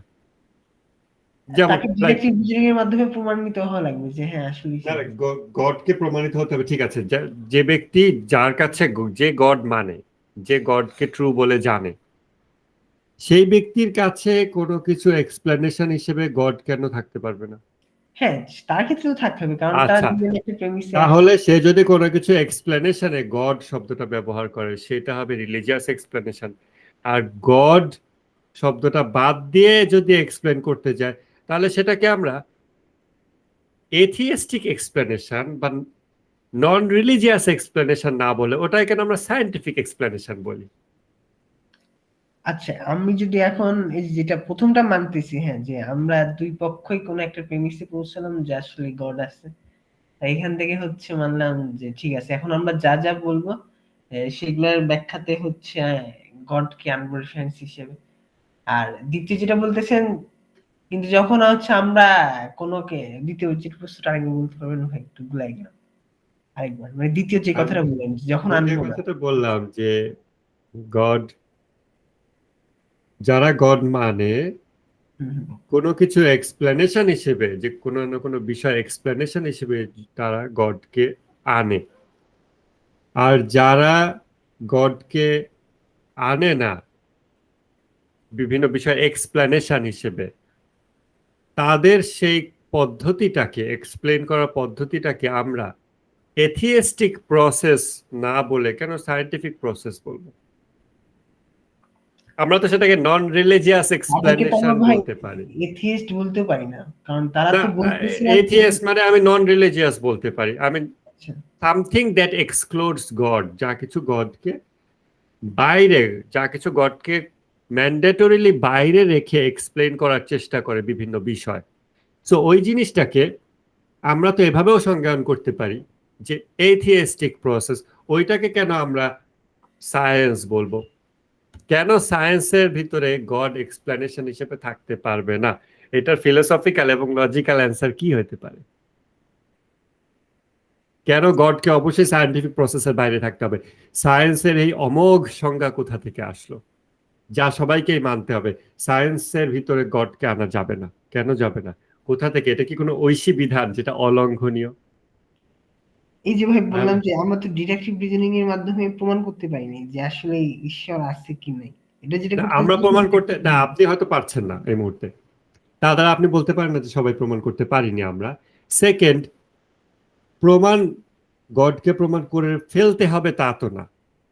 গড হিমসেলফ একটা এক্সপ্লেনেশন কেন হতে পারবে না সায়েন্টিফিক প্রসেস, এবং সেটাকে কেন আমরা সায়েন্টিফিক আচ্ছা ভাই, আমরা বইয়ের কি ভিতরে আপনি যে ইনক্লুড বললেন করতে যে পারবো হ্যাঁ না? আমরা প্রমাণ করে ফেলছি, এটা কি আসলে ডিডাকটিভ রিজনিং এর মাধ্যমে আমরা প্রমাণ করছি? সায়েন্স তো ডিডাকটিভ রিজনিং এ বিশ্বাস করে, সায়েন্স যেটা করতেছে। আমি সায়েন্স ডিডাকটিভ রিজনিং এ বিশ্বাস করি, সায়েন্স এটাতে বিশ্বাস করে। There is nothing like science does, human does. Science বলে তো আলাদা কোনো প্রাণী নাই যে সে আসলো, সে বলল যে এভাবে এভাবে আচ্ছা, করতে হবে। এই মতবাদটা এরকম বিশ্বাস করে যে এটা একটা যার- প্রসেস, এটা হ্যাঁ, একটা প্রসেস, যেই প্রসেসে এভাবে এভাবে কাজ করা হয়, তাই না? তাই না? হুম, একটা প্রসেসে ইন্ডাকটিভে কাজ করা, একটা প্রসেসে ডিডাকটিভে কাজ করা, একটা প্রসেসে পরীক্ষা নিরীক্ষার মাধ্যমে কাজ করা হয়, তাই না? তা ওরা তো এটাই স্বীকার করে নিছে যে আমরা যে কোনো কিছু ডিডাকটিভে যেটা আসতেছে আমরা সেটাকে মানবো, এটা আচ্ছা, ও ধরে নিছে এটা। ঠিক আছে, হ্যাঁ, তাহলে সেটা মানবো। এইটা কেউ কেউ এটা বলছে। এখন সেইটার নামই যে সায়েন্স হবে, এটা কেন হবে? আহ, কেন ওটাকে আমরা ফার্স্ট, ওইটাকে আমরা কেন স্রষ্টা বিবর্জিত ব্যাখ্যা প্রক্রিয়া হিসেবে নাম দিব না? সেকেন্ড, এই প্রসেস নিয়ে যারা কাজ করে তাদের গডকে এক্সক্লুড করার লজিকটা কি? কারণ আই মিন, অনেক সায়েন্টিস্ট আছে যারা একই সাথে গডকে বিশ্বাস করে, কিন্তু তারা তাদের সায়েন্টিফিক প্রসেসের ভিতরে গডকে এক্সপ্লেনেশন হিসেবে কেন রাখে না? কোনো কিছু এক্সপ্লেনেশন হিসেবে, why God can't become explanation of things by in এখানে সায়েন্টিফিক যদি তারা প্রসেস? যদি এইভাবে যদি রেফারেন্স আনে যে হ্যাঁ এটা গড বলছে সুতরাং এটা সত্য, এটা কিন্তু অনেক সময় সার্কুলার ফ্যালাসির মধ্যে পড়ে যায়। সার্কুলার আর্গুমেন্ট পড়ছিলাম না আমরা কয়েকদিন আগে যে উপন্যাস। সার্কুলার আর্গুমেন্টটা আমরা পড়ছি এবং সংজ্ঞাটা আমরাই তৈরি করি, আচ্ছা, কিন্তু হ্যাঁ, সংজ্ঞা তো আমরাই তৈরি করি, হ্যাঁ, সংজ্ঞা আমরা তৈরি করি না। তাহলে এটা ফ্যালাসির মধ্যে পড়ে যায়। যেমন গড রিলেটেড অনেক কিছুকে ফ্যালাসি বলা হচ্ছে, যারা যুক্তিবিদ্যার কিতাব লিখেছে। কেন হুম। গড আসলে সেটা ফ্যালাসি হয়? কেন ওটা ফ্যালাসি হতে হবে? তো আপনার কি মনে হয় না যে এইটা একেবারে, এই যে গডকে আরেকটা কারণ প্রেজেন্ট আছে, করা, হ্যাঁ, আরেকটা কারণ যেটা বলতে চাচ্ছিলাম যেটা বলেন। উম, আসলে আমরা তো মানব জাতি, তো এই যে যেটা বললাম হয়তোবা আমরা মুসলিমরা ডিটেকটিভ রিজনিং এর মাধ্যমে হয়তোবা এক ঈশ্বরে বিশ্বাস করতেছি, খ্রিস্টানরা হয়তোবা ওরা কি যেন ওটা বলে, ট্রিনিটি। তো ত্রিত্ববাদী না কি বলে, হ্যাঁ, ট্রিনিটি, তৃতীয়বাদ, হ্যাঁ। ট্রিনিটি, না এই যে বাংলায় যেন একটা কি শব্দ আছে কৃত্যবাদ নাকি, যাই হ্যাঁ, হোক, তৃতীয়বাদ, হ্যাঁ, তৃতীয়বাদ, হ্যাঁ। হ্যাঁ, ওটাতে বিশ্বাস করে। তারপর জুডাইজমরা মানে ইহুদিরা একরকম বিশ্বাস করতেছে, হ্যাঁ, তারপর হ্যাঁ, হ্যাঁ, হ্যাঁ। হিন্দুরা তো তারা তো আবার বহু ঈশ্বরে বিশ্বাস করতেছে। হ্যাঁ হ্যাঁ একজনের কাছে তো আমাদের গডের কনসেপ্ট এক এক রকম। এখন দেখা যাচ্ছে যে মুসলিম বিজ্ঞানী দেখা যাচ্ছে ইবনে সিনা যখন রেফারেন্স দিচ্ছে, কোষের হ্যাঁ রেফারেন্স দিচ্ছে, সে হয়তো বা দিচ্ছে এটা কোরআনে আছে। কিন্তু যখন ওকে কোনো হিন্দু বিজ্ঞানী সে হ্যাঁ হয়তো বা বলবে যে নাসায় হয়তো তার কোনো রকেট যাচ্ছে, সে তখন হুম বলতেছে যে হ্যাঁ এরকম আমাদের হনুমানজিও তো এরকম এক লেজের হ্যাঁ মতো। হ্যাঁ হ্যাঁ বলতে পারে। তখন তো এরকম রেফারেন্স আনা শুরু হবে। তখন তো আর হ্যাঁ সেটা তারপর তখন কি তো সেটার ইয়ে থাকলো না ভাই। কি যেটা থাকলো যে না? ডিডাকটিভ রিজনিং এ আজ যেটা আমরা শিখলাম যে সারা দুনিয়ার সবাই যেটা অবজারভেশন করতেছি আমরা, করার পর তো আমরা একটা থিওরাম আনতেছি। তারপর সেটাকে আমরা থিওরামটাকে আমরা এক্সপেরিমেন্ট করতেছি বারবার। যদি যেটা হচ্ছে তখন সেটা প্রতিষ্ঠিত সত্য বলে আমরা ধরে নিচ্ছি। মানে ধরে নিচ্ছি, সো আমরা প্রতিষ্ঠিত সত্য নেসেসিটি। বলে ধরে নিতে হলে পৃথিবীর সব মানুষ যদি কালকে থেকে আল্লাহ এবং কোরআনে বিশ্বাস শুরু করে, তখন কি তাহলে আমরা আল্লাহ এবং কোরআনকে সায়েন্টিফিক প্রসেসে এক্সপ্লেনেশন হিসেবে আনতে পারবো? তখন প্রতিষ্ঠিত হয়তোবা সত্য। হ্যাঁ, তখন এই যে এখানে ২ টা কথা আছে ভাই। এখানে যেটা বললেন না এই প্রশ্নটা, এখানে সবাইকে ১ম এ ইন্ডাকটিভ রিজনিং এর মাধ্যমে আমাদেরকে এখানে কিন্তু হ্যাঁ ঐক্যমতে বলেন, আসতে হবে। শুনতেছি। হ্যাঁ আমরা কিন্তু ইন্ডাকটিভ রিজনিং এ এখনো সবাই আটকায় আছি। মানে আমরা ইন্ডাকটিভ রিজনিং এ কিন্তু এখনো মানবজাতি একমতে পৌঁছাতে পারি। যদি যখন ঐকমত্যে পৌঁছাবো, তখন সেটা হবে অনেকটা ইন্ডাকটিভ রিজনিং এর শেষ ধাপ। কিন্তু ডিডাকটিভ রিজনিং এ তো কোনদিন স্রষ্টাকে প্রমাণ করা সম্ভব না।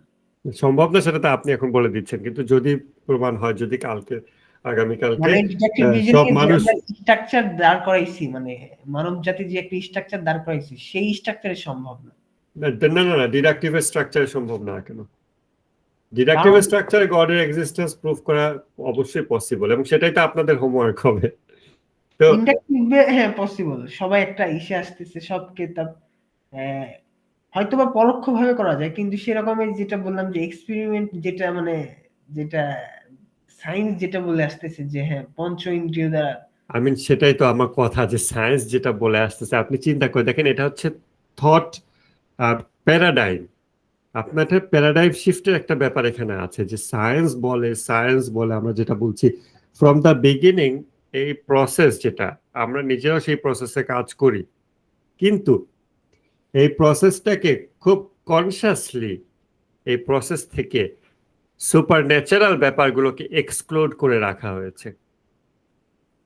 এক দৃষ্টিকোণ থেকে এটাকে একটা এথিয়েস্টিক প্রসেস বলা যায়, ভাই আমার অ্যান্টি মনে গড হয় যে প্রসেস বলা যায়। তারা আসলেই এক্সক্লুড করে রাখছে বা আমি তারা তারা বাদ বলে দিয়ে কথা না, কারণ মুসলমানরাও তো করছে। আই মিন পৃথিবীতে কয়টা নাস্তিক বিজ্ঞানী ছিল বা আছে? আমার বেশিরভাগ বিজ্ঞানী মনে কোনো না হয় না কোনো যে তারা ধর্মের আসলে অনুসারী। এটা তারা ইচ্ছা করে করতেছে বা এরকম কোনো আছে। তাদের আমার মনে হয় এটা তাদের ব্যর্থতা বা তাদের তো জ্ঞান এখনো ওই পর্যায়ে পৌঁছাতে পারে নাই যে তারা সেটা ম্যাথমেটিক্যাল বা থিওরিটিক্যাল মানে বা এক্সপেরিমেন্টাল সেটা দ্বারা প্রুভ করবে এরকম হ্যাঁ, তো এখন পৌঁছায়নি। হতে পারে, আই মিন আমরা এটুকুতে ধরতেই পারি যে ঠিক আছে, যা কিছু পঞ্চেন্দ্রিয় দ্বারা অবজার্ভ করা যায় তার ভিতরে এত দূর আসা যায়। আর পঞ্চেন্দ্রিয় দিয়ে অবজার্ভ করা যেটুকু যায় না, সেগুলো হচ্ছে অমুক অমুক ব্যাপার, সেগুলো হচ্ছে ফেরেশতা, সেগুলো হচ্ছে আল্লাহ, সেগুলো হচ্ছে সুপার ন্যাচারাল ব্যাপার। কিন্তু আমাদের থট কি ছোটবেলা থেকে এভাবে দেওয়া হয়েছে, বা আমাদের পরিবেশে কি এইভাবে থটটাকে দেখানো হয় যে দেখো, তোমার পঞ্চ ইন্দ্রিয় আছে, আবার তোমার অতীন্দ্রিয় ব্যাপারও আছে, বিয়ন্ড 5 সেন্সেস। তোমার পঞ্চ ইন্দ্রিয় দ্বারা তুমি কি করবে, যেই প্রসেসে কাজ করবে, এটার আমরা নাম বলি সায়েন্টিফিক প্রসেস। আর পঞ্চ ইন্দ্রিয়ের বাইরে তোমার যে ব্যাপারগুলো আছে, অতীন্দ্রিয় ব্যাপারগুলো আছে, সেগুলোর জন্য তোমার এই প্রসেস। দুটাই মানুষের আছে, দুটাই তোমার ভিতরের ব্যাপার। সো দুইটার মধ্যে কনফ্লিক্ট নাই। তুমি চোখ দিয়ে যা দেখো, পঞ্চ ইন্দ্রিয় দিয়ে যা করো, সেটাকে তুমি এই সূত্র দ্বারা এগুলোর ভিতর নাড়াচাড়া করবে। আর যা পঞ্চ ইন্দ্রিয়তে দেখো না, যা অন্যভাবে অনুভব করো, সেগুলোকে তুমি আরেক প্রসেসে কাজ করবে। তাহাজ্জুদ নামাজ যেটা, ওটা, অমুক অমুক অমুক। দুটার মধ্যে কনফ্লিক্ট নাই, দুটাই তোমার ভিতরের জিনিস। এই প্যারাডাইম এভাবে দেখানো হয় না, যে কারণে আমাদের অনেক মানুষের মনের ভিতর অজান্তে সায়েন্স এবং সায়েন্টিফিক প্রসেস, পঞ্চ ইন্দ্রিয় দ্বারা অবজারভেশনাল সায়েন্স, এটা হয়ে গেছে হাইয়েস্ট মানদণ্ড। হোয়ারেজ ইসলামে বা ধর্মীয় দৃষ্টিকোণ থেকে এটা হাইয়েস্ট মানদণ্ড না, আচ্ছা ভাই, এখানে একটা অবজারভেশনাল সায়েন্স। কথা মানে বলা যায় এই যে যে পঞ্চ ইন্দ্রিয় দ্বারা যে কোনো কিছু মানে বোঝার পর বা দেখার পর শোনার পর আমরা সেটাকে মানতেছি, এটা কিন্তু আমরা নবীদের ক্ষেত্রে দেখছি যে ইব্রাহিম আলাইহিস সালাম আল্লাহকে দেখতে যাচ্ছে, যখন আল্লাহ বলতেছে ওই পাহাড়ে যাও দেখো দুইটা পাখি এরকম, মানে হুম আল্লাহ তখন বলতেছে তাহলে কি তুমি বিশ্বাস করো না আমার অস্তিত্বে? কিন্তু তারপরে ইব্রাহিম বলতেছে না দেখলে হয়তো বা আমি একটু সন্তুষ্ট হতাম বা একটু স্যাটিসফ্যাকশন পেতাম। বা বনি ইসরাইল জাতীয় আল্লাহকে দেখতে যাচ্ছে বা মুসাও দেখতে যাচ্ছে।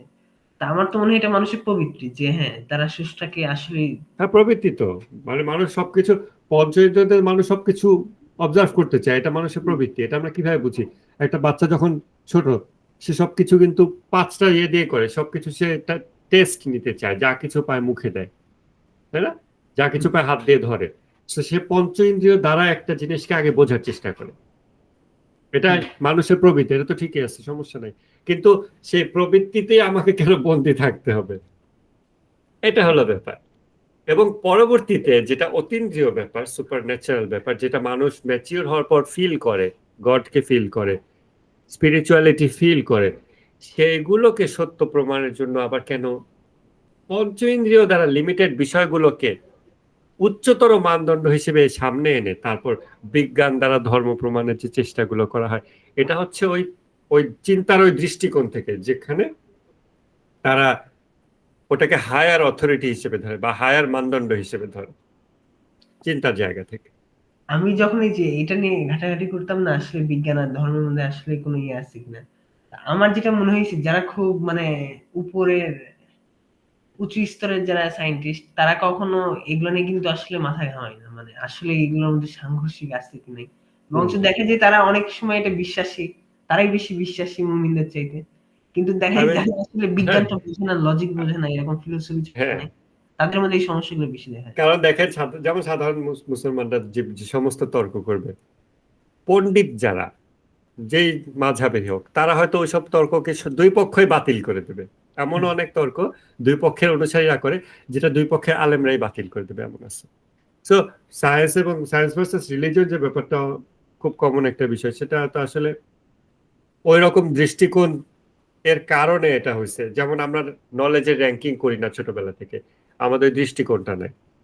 এখন আল্লাহর সৃষ্ট জগতে আল্লাহর দেওয়া বিভিন্ন বিধান, এই যে পরমাণুর নিয়মগুলো, হ্যাঁ, সমযোজী বন্ধন, তারপরে আয়নিক বন্ধন, হ্যান ত্যান, আল্লাহর দেওয়া নিয়মগুলো আমরা যখন আবিষ্কার করি, সেখানে আল্লাহর সাথে কনফ্লিক্ট আসে কোথা থেকে? আল্লাহর দেওয়া নিয়মগুলো যখন আমরা আবিষ্কার করি, তখন তো আল্লাহর সাথে বা আল্লাহর জীবন বিধানের সাথে কনফ্লিক্ট করার আমাদের কোনো জায়গা থাকে না, তাই না? এই তো আল্লাহ বলছেন যে হচ্ছে চিন্তা করো আমার সৃষ্টিকে নিয়ে চিন্তা করো। যে একটা সূরা ইউনূসে তো আছে যে যারা হচ্ছে হ্যাঁ মানে শুতে বসতে ঘুমাতে হ্যাঁ, সবসময় আমার সৃষ্টি নিয়ে চিন্তা করতেছে। এটা ফিকির করার কথা আছে। হুম, এরকম তো আয়াত আছে। কিন্তু আল্লাহর জাত নিয়ে চিন্তা করার ক্ষেত্রে তো মানা আছে যে আল্লাহ কি রকম। না, এটা কোরআনে মানা নাই। কোরআন মানে আকীদা ক্ষেত্রে মানে থিওলজি না সেটা বলে হ্যাঁ, সেটা লোকে বলে, সেটা লোকে হাদিসে বলে বলে, এরকম তবে আছে। তবে কোরআনে কি আছে, অ্যাটলিস্ট আমাদের কোরআন একবার পড়ে দেখতে হবে যে আসলে আল্লাহ কি বলতেছে। আর কোরআন যদি আমরা একবারও না পড়ি এবং স্বচ্ছ মন নিয়ে এবং যুক্তিবিদ্যাকে ক্লিয়ার রেখে আমরা যদি একবার পড়ি, তখন আমরা অবশ্য অনেক কিছু দেখতে পারবো। আর কোরআন না পড়ে, একবারও না পড়ে আমরা যদি ইসলামিক আকিদার বিভিন্ন শাখা পড়ি, তখন কিন্তু আবার ডিফারেন্ট হবে ব্যাপারটা। সো আল্লাহর জাত নিয়ে চিন্তা করা যাবে না, এটা অবশ্য কোরআনে আমি এখন পর্যন্ত পাইনি কখনো, বা কেউ ক্লেম করলে মনে হয় না প্রমাণ দিতে পারবে, আমি যতদূর জানি। স্টিল চিন্তা করেন, দেখেন, আর চিন্তা করা থেকে মানুষ নিজেকে ঠেকে রাখতে পারে না। তাহলে আজকে আমরা যে বিষয়গুলো দেখলাম সেটা হচ্ছে, না ভাই যেটা বলতেছিলাম ডিটেকটিভ রিজনিং কি আমরা আল্লাহর অস্তিত্ব প্রমাণ করতে পারবো ডিটেকটিভের মাধ্যমে? আচ্ছা, হ্যাঁ, ডিডাকটিভ রিজনিং এ তো মানে স্রষ্টার অস্তিত্ব তো একটা 2-3 বাক্যের একটা জিনিস, এটা তো প্রমাণ আছে, আই মিন পপুলার আর্গুমেন্ট আছে। সো ডিডাকটিভ হচ্ছে রিজনিং বাই নেসেসিটি, ইন্ডাকটিভ হচ্ছে reasoning by possibility. Reasoning by necessity হচ্ছে যখন কোনো কিছু নেসেসারি কন্ডিশন আমাদের মাথায় আসে, যে জিনিসটা আমাদের ভিতরে ইয়াকের সৃষ্টি করে, সার্টেনটি সৃষ্টি করে, that is enough for me, এই জিনিসটা খেয়াল রাখতে হবে ধর্মীয় জগতে। মাওলা আলীর যে কথাটা আছে যে কোনো বিষয়ে একই সৃষ্টি হওয়ার পর নিজেকে আবার ওই বিষয়ে সংশয়ে ফেলো না। সো অনেকে যারা ধর্মীয় বিষয়ে আর্গুমেন্ট করবেন, যখন আস্তিক নাস্তিক বিতর্কে যাবেন তখন এই জিনিসগুলো দেখবেন যে যেটা ন্যাচারালি একই সৃষ্টি করে মানুষের ভিতরে, সার্টেনটি, নিশ্চয়তা সৃষ্টি করে, সেই জিনিসটাকে অনিশ্চয়তার মধ্যে ফেলাটা হচ্ছে এথিয়েস্টিক আর্গুমেন্ট প্রসেসের একটা ইম্পর্টেন্ট হাতিয়ার। ন্যাচারালি যেটা সার্টেনটি সৃষ্টি করে, যেমন মানুষের জন্ম হয় মানুষ থেকে, মানুষ থেকে, এটা ন্যাচারালি সার্টেনটি সৃষ্টি করে।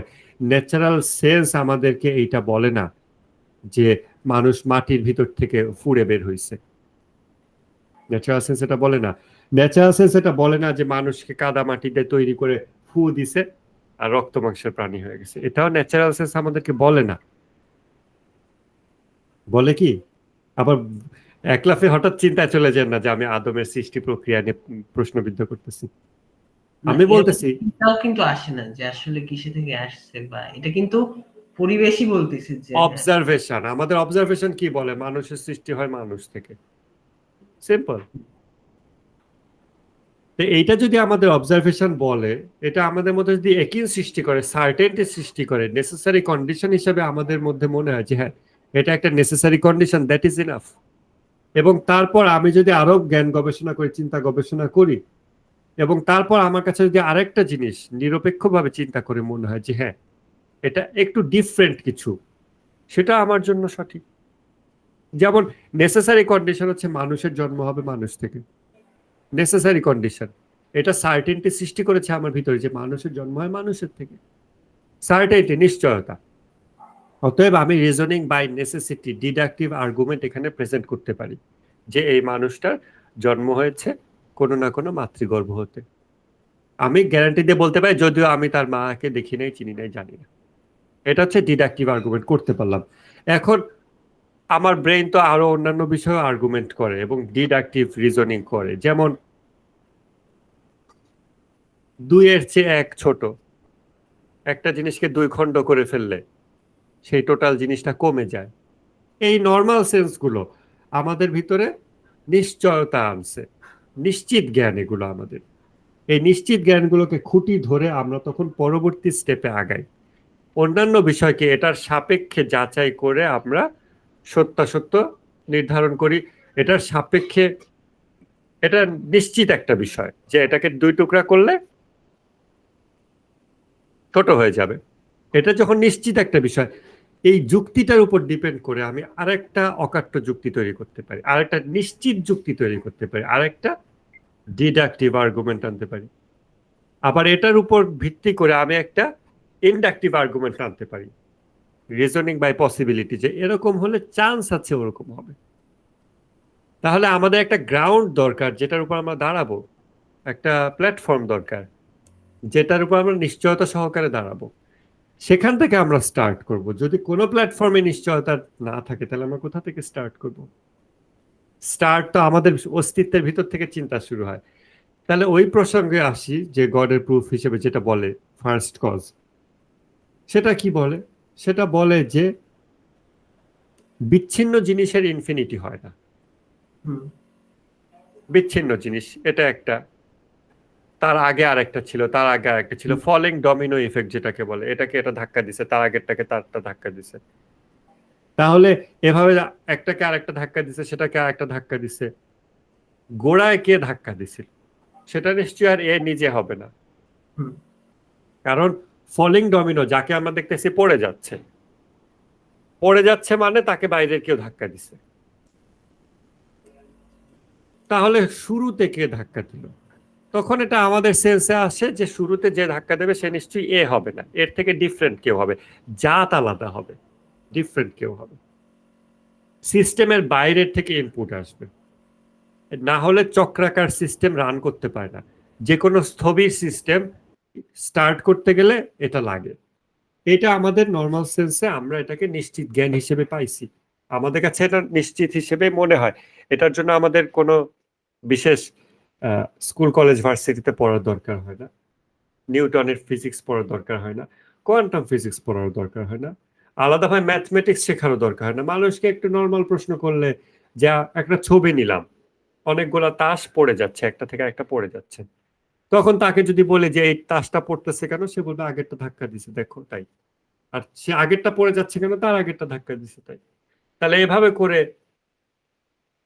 কত দূর পিছনে যাবে তুমি? একদম গোড়ায় যে তাসটা ছিল সেই তাসকে কে ধাক্কা দিল? তখন সে বলবে মানুষ, অথবা আর কেউ, বিড়াল বা অন্য কেউ। এই সেন্সটা নর্মালি আসে এবং এটা সার্টেনটির সেন্স দেয়। যেটা সার্টেনটির সেন্স দেয় সেটাকে আমরা রিজনিং বাই নেসেসিটিতে নিয়ে যেতে পারি, নেসেসারি কন্ডিশন হিসেবে আনতে পারি, যে ফলোইং ডমিনো মানেই হচ্ছে বাই নেসেসিটি এই সিস্টেমের বাইরে থেকে ইনপুট আসতে হবে। যেই কারণেই পসিবল এক্সিস্টেন্স, ইসলামিক যে, আপনি খুব কালাম শাস্ত্র নিয়ে আগ্রহী, তো সেখানে যে আলোচনা করে যে পসিবল এক্সিস্টেন্সের জন্য একটা জাস্ট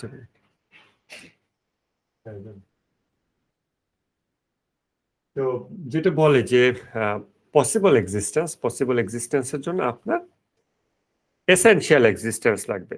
কারণ পসিবল এক্সিস্টেন্সের ডেফিনিশনের ভিতরে আছে যে possible existence must come into existence from essential existence. And essential existence is that existence which does not originate from anything. The matter of origination does not apply to essential existence. এই সেন্সগুলো normal human সেন্সে আসে।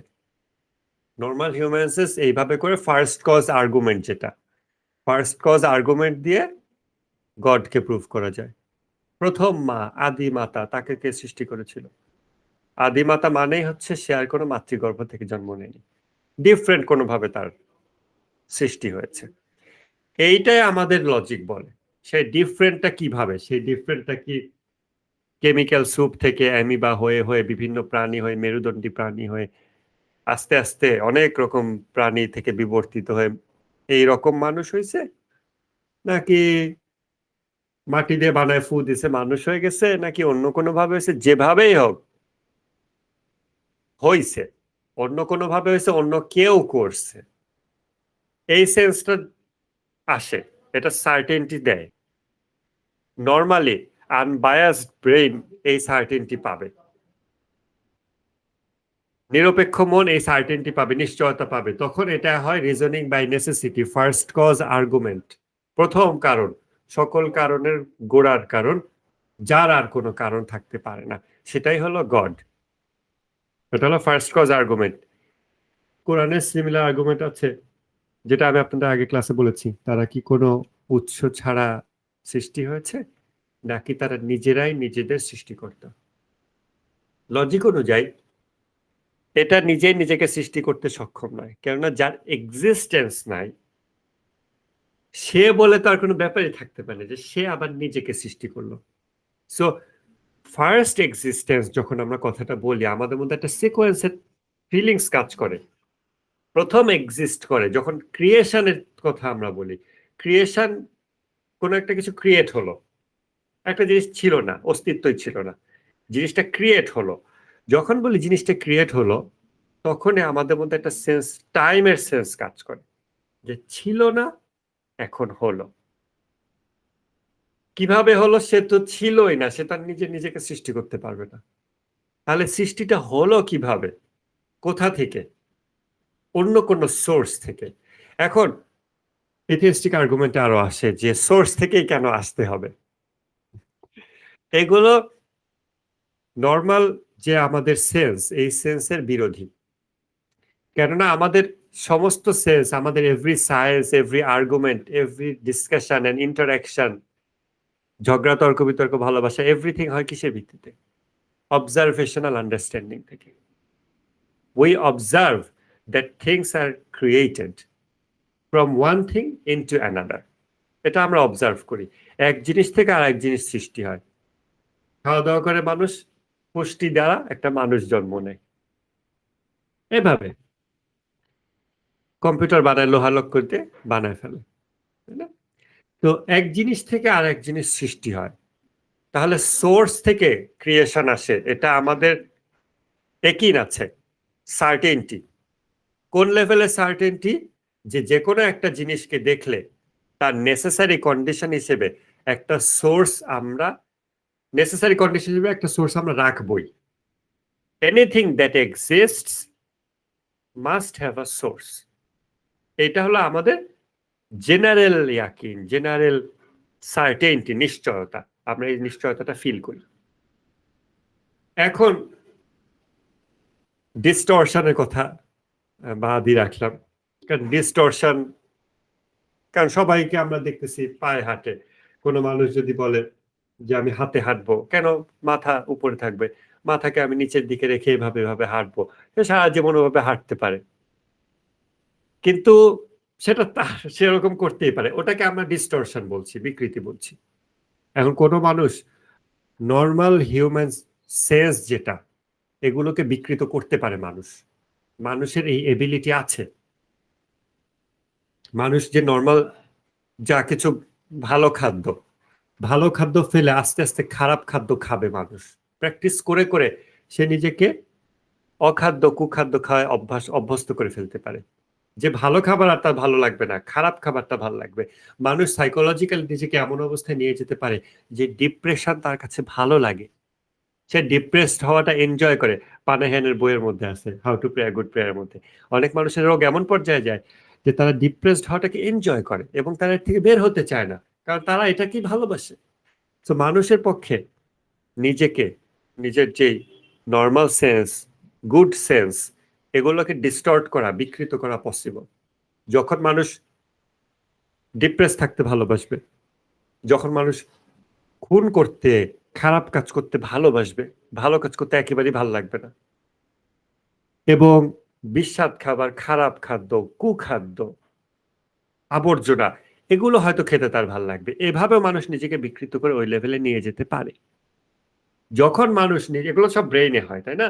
মানুষ যদি ব্রেইনের মধ্যে নিজেকে এই লেভেলে বিকৃতিতে নিয়ে যেতে পারে যে ডিপ্রেশন ভালো লাগে, ভায়োলেন্স চোখে দেখতে ভালো লাগে, এই লেভেলে বিকৃতিতে যদি মানুষ নিজেকে নিয়ে যেতে পারে, তাহলে যখন একটা মানুষ, বিভিন্ন বিষয়ের সোর্স আছে, সবকিছুর সোর্স থাকতে হয়, এই যে নর্মাল সেন্স, এটাকেও সে অল্টার করতে পারবে, এটাকেও সে ডিস্টর্ট করতে পারবে, এটাকেও সে বিকৃত করতে পারবে।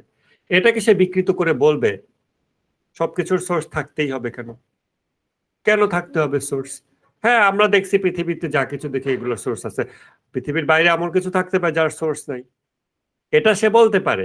এইভাবে সে নর্মাল যে হিউম্যান সেন্স, যা কিছু আমাদের মধ্যে হার্ড ওয়্যার্ড, যা কিছু আমাদের জন্মগতভাবে প্রোগ্রামিং করা, বিল্ট ইন যে প্রোগ্রাম, সেইটাকে সে করাপ্ট করতে পারে। মানুষের দ্বারা এটা পসিবল। অন্যান্য করাপশনের নিদর্শন যখন আছে, ডিপ্রেশন ভালো লাগে, ভায়োলেন্স ভালো লাগে, মানুষের মাংস খেতে ভালো লাগে, হ্যাঁ, ধর্ষণ করে বেড়ায় কন্টিনিউয়াস ভাল লাগে। মানুষ যখন অন্যান্য ধরনের বিকৃতি, যেটা ন্যাচারাল সুস্থ হিউম্যান মাইন্ডের বিপরীতে যায়, অন্যান্য বিকৃতি যখন মানুষের পক্ষে করা পসিবল, তখন সোর্স বিষয়ক যে সেন্স মানুষের মাথায় আল্লাহ জন্মগতভাবে দিছেন, যে সমস্ত সৃষ্টির স্রষ্টা থাকে, সমস্ত বস্তুর অস্তিত্বের পিছনে একটা কারণ থাকে, এই ন্যাচারাল যে লজিকগুলো আমাদের ভিতরে আছে, কোনো মানুষের পক্ষে এটাও পসিবল এই লজিককে সে ওভাররাইড করবে, লজিককে সে বিকৃত করবে, নিজের মাথার ভিতর তারগুলা ছিঁড়ে উল্টাপাল্টা কানেকশন দিয়ে এমন জায়গায় নিয়ে যাবে যে সে ব্যক্তি ভালো ভাষায় কথা বলতে পারবে, সে যুক্তিবিদ্যার নিয়ম জানবে, কিন্তু সে কোথায় যাচ্ছে সে নিজেও জানবে না, এবং তার আর্গুমেন্ট গুলো হবে উল্টাপাল্টা আর্গুমেন্ট, যেটা নর্মাল হিউম্যান সেন্সের সাথে কন্ট্রাডিক্টরি। ওই ধরনের আর্গুমেন্টে আমরা যাব না, এবং ওই ধরনের আর্গুমেন্ট যেন আমাদের ভিতরে না আসে যুক্তিবিদ্যা প্র্যাকটিস করতে গিয়ে, সেটা আমরা কেয়ারফুলি, কনসিয়াসলি মেনটেন করার চেষ্টা করব, যেন প্রশ্ন করতে করতে এমন না হয় যে খালি প্রশ্ন করে। আপনি যা বলছেন সেটাই সত্য কি? আপনি চোখে যা দেখেন সেটাই অস্তিত্ব আছে, তার প্রমাণ কি? সূর্য আছে, তার প্রমাণ কি? আপনি হতেই পারে আপনি কারো স্বপ্নের অংশ। এই সমস্ত ফালতু কথাবার্তা, যেগুলো ওই রকম মানসিক বিকৃতির মতো একটা অবস্থা, যারা কারো স্বপ্নের অংশ। আপনি এটা জানেন না? এটা তো খুব পপুলার আর্গুমেন্ট। না, এটা কি বলছে? আমি আরে এটা সারা দুনিয়াতে এটা কত চর্চা হয়। এটা রাসেলের যে যুক্তি, যে রাসেল মানে যে নাস্তিকদের আব্বা, বার্টন রাসেল কথা বলছেন? হ্যাঁ প্রযুক্তি নাকি? বার্টন রাসেল এটা বলছিল কিনা আমি জানি না, তবে এটা একটা খুব পপুলার আর্গুমেন্ট যে হতে পারে আমরা কারো স্বপ্নের অংশ, আমরা মিথ্যা রিয়েলিটি না, আমরা কোন রিয়েলি, হ্যাঁ হ্যাঁ আমরা মানে তারা ইমাজিনেশন রিয়েলিটিকেই কারোর তারা স্বপ্নের ভিতরে আমরা আছি। করতেছে। আমি এটা দ্বারা কিন্তু এই ধরনের আর্গুমেন্ট গুলো খুব ফালতু আর্গুমেন্ট এবং হাস্যকর আর্গুমেন্ট। কেন জানেন? আমরা যদি কারো ইমাজিনেশন হয়েও থাকে, আমরা যদি কারো স্বপ্নের অংশ হয়ে থাকি, তাতে কি আসে যায়?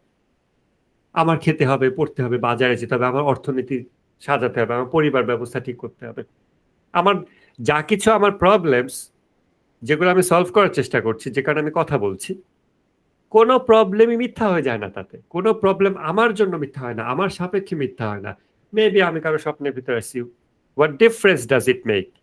আচ্ছা, এই আর্গুমেন্ট কি করছিল ভাই, এটা বলতো মানে কে এটা প্রথম কে আছে আমি জানি না, কিন্তু আপনি সব ফিলোসফির কিতাবগুলোর মধ্যে এই আর্গুমেন্ট গুলো পাবেন, আচ্ছা, এগুলোর রিফিউট করা হয় আর কি। আচ্ছা ঠিক আছে, যে হতে পারে আমরা কারো স্বপ্নের অংশ।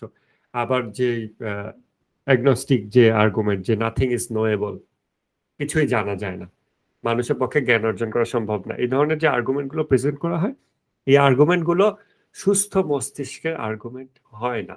আমরা অসুস্থ শব্দটাও খুব জোর দিয়ে বলতে চাচ্ছি না, আমাদের যে কারণে এই ধরনের অবস্থা হতে পারে পরিবেশের কারণে, তখন বুঝতে হবে যে আমি ন্যাচারাল হিউম্যান যে হিউম্যান ব্রেনের যে ন্যাচারাল স্ট্রাকচার আছে, আমি ওইটাকে বিকৃত করছি।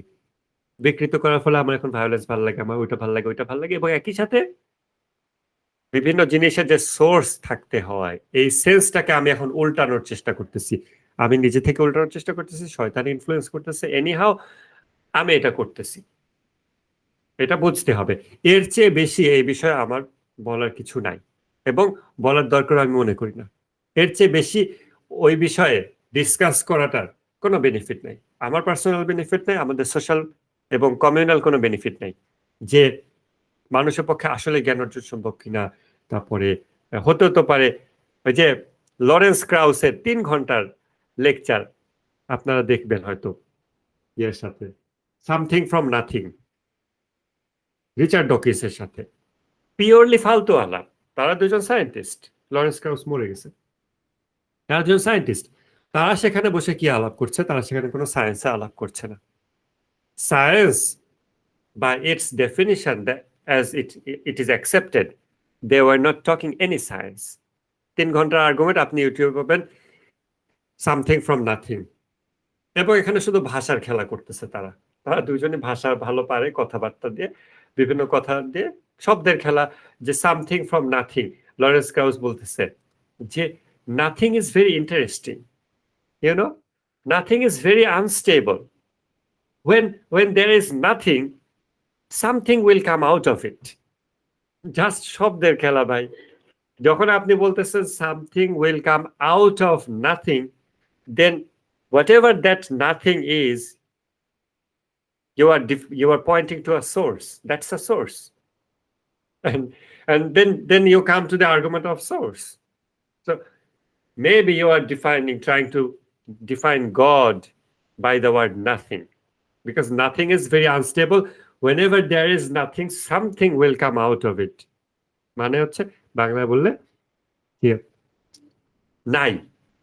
নাই ব্যাপারটা খুব মজার একটা ব্যাপার। কোথাও যদি নাই জিনিসটা থাকে, তাহলে এর ভিতর থেকে কিছু বেরিয়ে আসবে। এটা হলো লরেন্স ক্রাউসের আর্গুমেন্ট। এখন আপনি বলেন এটা কোনো সায়েন্টিফিক আর্গুমেন্ট, এটা কোনো mathematical argument? It's a claim, সে একটা ক্লেম করতেছে। এটা কি টেস্টেড, পরীক্ষিত সূত্র দিয়ে বা অন্য কিছু দিয়ে? নো, জাস্ট একটা ক্লেম করতেছে, ভাষার খেলা। এখন যদি ওই নাথিং এর জায়গায় আপনি যদি আল্লাহ বলেন বা গড বলেন, বলেন যে স্রষ্টা একটা খুব ইন্টারেস্টিং ব্যাপার, কেননা স্রষ্টার ভিতর থেকে বিভিন্ন বিষয় সৃষ্টি হয়, স্রষ্টা অনবরত বিভিন্ন জিনিস সৃষ্টি করে চলে, একই তো হইল। তাহলে ওই যে সামথিং ফ্রম নাথিং, আপনারা ইউটিউবে আর্গুমেন্টটা দেখি, সেইটা এই ধরনের একটা ব্যাপার, জাস্ট ভাষার খেলা। ওখানে কোনো সায়েন্টিফিক কিছু নেই। অসংখ্য লোক দেখতেছে, তাদেরকে দেবতা জ্ঞান করে, তারা হাততালি দিচ্ছে, দে ডোন্ট আন্ডারস্ট্যান্ড সায়েন্স পার সে, কিন্তু তারা ওটা শুনতেছে, ভাল লাগতেছে তাদের। লরেন্স ক্রাউস, রিচার্ড ডকিন্স, তারা হচ্ছে একটু তাদের ইলিট ভাব গুরু, তাদের আসতেছে, দেবতা। ইলিট হ্যাঁ, ভাব আসতেছে ওদের হ্যাঁ, শোনার এলিট ভাব আছে। হ্যাঁ, এখন যাই হোক, তাহলে ওই জিনিসটা আপনাদের আর্গুমেন্টে একটা একটা পর্যায়ে যেতে পারে, কারণ আজকে আপনি যে যে জিনিসটা বললেন সায়েন্স, যে পরম সত্য জানা সম্ভব না, এই কথা থেকে হলো এই আর্গুমেন্ট আমি যা এটা কিছু কিন্তু আমি বললাম। সায়েন্সের ক্ষেত্রে বলছি, আমি বলছি আমি আমি বুঝছি, ডিফাইন কোনো কিছু মানে not your personal claim, আচ্ছা not taking it as your personal standpoint. আপনি যেটা বললেন, মানে আপনার নিজের ইয়ে হিসেবে না, কথা হিসেবে, যে পরম সত্য জানা সম্ভব না, ওই প্রসেসে আমরা যদি ওইভাবে প্রশ্ন করি, তাহলে একজন ব্যক্তি বলতে পারে যে হ্যাঁ, অ্যাবসোলিউট ট্রুথ জানা সম্ভব না, কোনো বিষয়ে মানুষের পক্ষে জ্ঞান অর্জন সম্ভব না। আমি ওটাই হচ্ছে অ্যাগনস্টিক পয়েন্ট অফ ভিউ, যে জ্ঞান অর্জন সম্ভব না, কোনো বিষয়ে জ্ঞান অর্জন সম্ভব না। এই কথাগুলো যারা বলে তাদের ব্যাপারে আমার বক্তব্য হলো ওইটা, যে জন্মগতভাবে মানুষের ব্রেন যে স্ট্রাকচারে আসছে, এখানে যে তারের কানেকশন গুলো যেভাবে আছে, সেগুলোকে ছিঁড়ে উল্টাপাল্টা কানেকশন দিলে তখন মানুষ যেমন অখাদ্য কুখাদ্য ভালোবাসে, ডিপ্রেশন ভালোবাসে, ভায়োলেন্স ভালোবাসে, ক্রমাগত ধর্ষণ করতে ভালোবাসে, একইভাবে মানুষের মধ্যে যুক্তিবোধের জায়গাতেও তার তোর উল্টাপাল্টা করে একেবারে ভিতরটাই নষ্ট করে ফেলা সম্ভব। করে ফেললে তখন সে এরকম যুক্তি দিবে যে কিছুই জানা সম্ভব না, আমরা যে বলতেছি পৃথিবী এরকম এরকম নিয়ম, যা কিছুকে আমরা ইউনিভার্সাল ট্রুথ বলি, হতে পারে ইউনিভার্সাল ট্রুথ এগুলো 2050 সালের জন্য, তারপর থেকে সব উল্টে যাবে, অতএব এগুলো ইউনিভার্সাল ট্রুথ না। এই যে এই কথাগুলো বলে, এগুলোতে সে নিজেকে সংশয়ে ফেলছে, এবং সে সংশয়ের ভিতর থাকতে ভালোবাসছে। তার ভালো লাগাটা শুধু সংশয় ব্যাপারটা, আর কিছু না। সে কোনো স্ট্যান্ড পয়েন্ট যাবে না, এবং স্ট্যান্ড পয়েন্টে যাওয়ার পর সেখান থেকে যে আরো অনেক কিছু আমরা আনতে পারি, নতুন নতুন সিদ্ধান্তে উপনীত হতে পারি, সেই সিদ্ধান্তগুলো দ্বারা আমরা আমাদের জীবনকে বদলাতে পারি, অন্যের জীবনকে বদলাতে পারি, ডিসিশন নিতে পারি, সোসাইটি চেঞ্জ করতে পারি, অর্থনীতি চেঞ্জ করতে পারি, things that effect us, things that effect the society in a good way, যেগুলো আমরা করতে পারি ডিডাকটিভ রিজনিং দিয়ে, ইনডাকটিভ রিজনিং দিয়ে আমরা একটা জায়গায় দাঁড়াই যে হ্যাঁ, এটা নেসেসারি কন্ডিশন, আর ওগুলো পসিবল কন্ডিশন। এগুলা বলার মাধ্যমে আমরা যা কিছু অ্যাচিভ করতে পারি। এই ব্যক্তি তার কিছুই অ্যাচিভ করতে চায় না, সে শুধু সংশয়ের মধ্যে নিজে থাকতে চায়, একটা অলস ব্যক্তির মতো, যে বসে বসে জাবর কাটতে পছন্দ করে। তো এর চেয়ে তার বিষয়ে বলার কিছু নেই।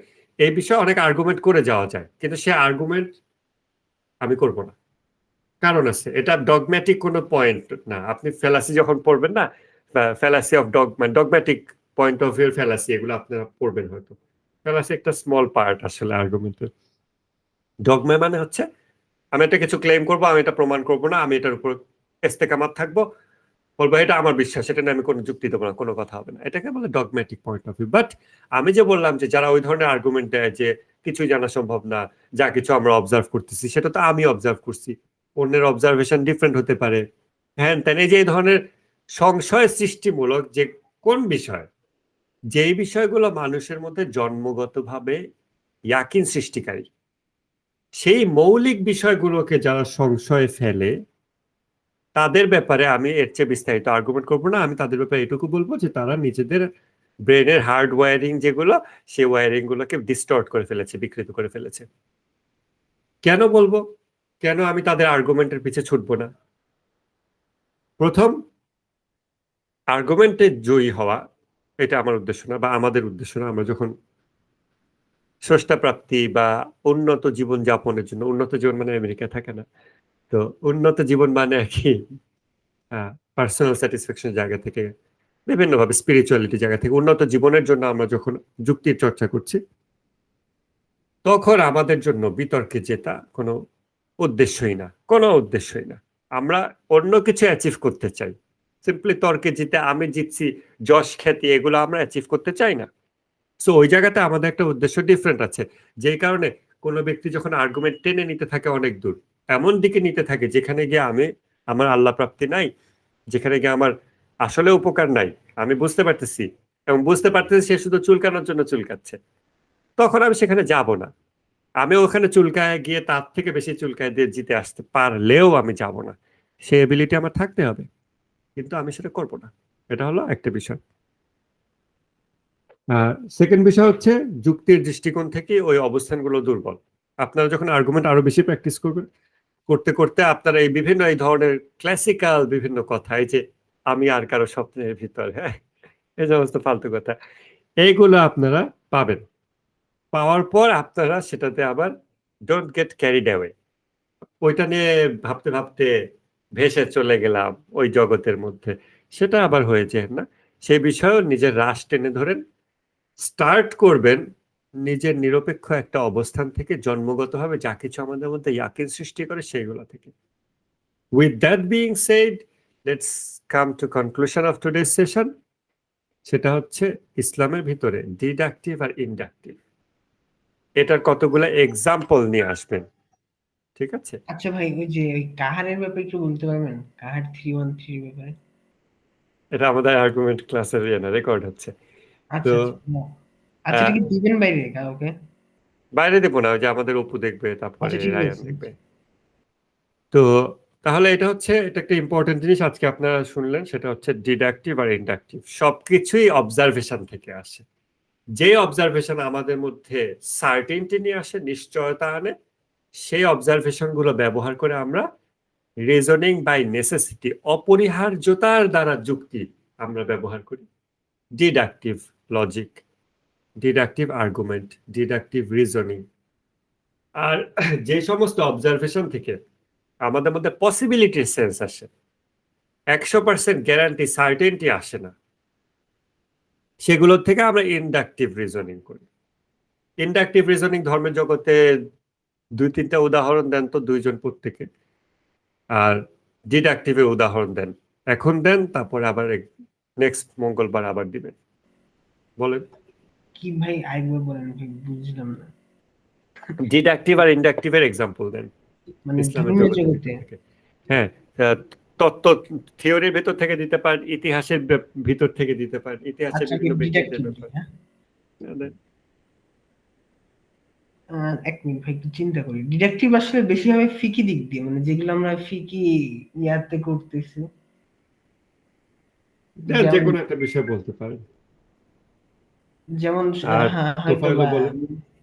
মেয়েদের হয়তো পিরিয়ড হয় আর ওই সময় হয়তো তাদের নামাজ থাকে না বা নামাজ করতে হয় না। এটা তো মানে অনেকটা ইসলামিক দিক দিয়ে তো, মানে ফিকি যেগুলা, ফিকি যে টার্ম গুলা, মানে সেগুলা অনেকে ডিডাকটিভের মধ্যে ফেলা যায়। যে কোনো একটা ব্যাপার বলেন, লাইক নামাজ, তারপর রোজা, ও তো কিছু একটা বিধান নামাজের বলেন। পিরিয়ডের ক্ষেত্রে, যেমন এটা নামাজ হয় না ভাই, রোজা হয় না। ওই যে যুক্তির স্ট্রাকচারে দিতে হবে, তো খালি চিন্তা আচ্ছা করতে পারলে হবে না। দুইটা প্রেমিস একটা কনক্লুশন এভাবে আনতে হবে, যেহেতু এটা এটা এবং যেহেতু এটা এটা অতএব এটা এটা। এটা হলো স্ট্রাকচার, সিলোজিজম, এই স্ট্রাকচার। বলেন। ভাই আমার তো চিন্তা আসতেছে না, প্রিমাইস কি দিয়ে এইসব গুলো কি দিব ব্যাপারটা আজকে। বুঝতে পারছেন কিনা? হ্যাঁ, ইনডাকটিভ ডিডাকটিভটা ওই যে বাংলাটার কারণে, ইংরেজিটার কারণে বুঝতে পারছি যে একটা ওই যে নেসেসিটি কজ, আর একটা হ্যাঁ, মানে রিজনিং বাই নেসেসিটি, একটা বাংলা রিজনিং তো বাই মনে হয় নেসেসিটি। অবরোহ আর আরোহ বলে নাকি? আরো আরে একজন স্টুডেন্ট ইংলিশ বললে বোঝে, একজন স্টুডেন্ট ইংলিশ না মানে বললে বোঝে না, এখন সমস্যা আছে। না বাংলাতে এখন অবরোহ বলে না ভাই? হ্যাঁ হ্যাঁ, অবরোহ হচ্ছে ডিডাকটিভ, আর আরোহ মানে হচ্ছে ইনডাকটিভ। অবরোহ মানে পিছনে আসা, আর আরোহ মানে উপরে যাওয়া, উপরে যাওয়া, ইনডাকটিভ। তো এখন এক্সাম্পল দেন, ইনডাকটিভ, ডিডাকটিভ, যে কোনো যুক্তিতর্ক, লেম যুক্তিতর্ক, যে কোনো কিছু। আচ্ছা একটু চিন্তা করি ভাই 2 মিনিট। আচ্ছা ইনডাকটিভ যদি দেন। টপ করে একটু ততক্ষণ কাহারের ব্যাপারে একটু বলতে পারবেন রেকর্ডটা? ওরে কার নিয়ে অস্থির হয়ে গেছে, রেকর্ডটা শেষ করি তারপর। আচ্ছা চিন্তা করি। হ্যাঁ হ্যাঁ কোরআন থেকে না ভাই? হ্যাঁ নাই, হ্যাঁ, এক মিনিট এক মিনিট। যে কোনো না, কোরআন থেকে হতে হবে তা না, কোরআন হাদিস মানুষের আর্গুমেন্ট ইসলামের জগতের ভিতরে নিয়ে আসেন, যে কোনো একটা আনলেই হবে।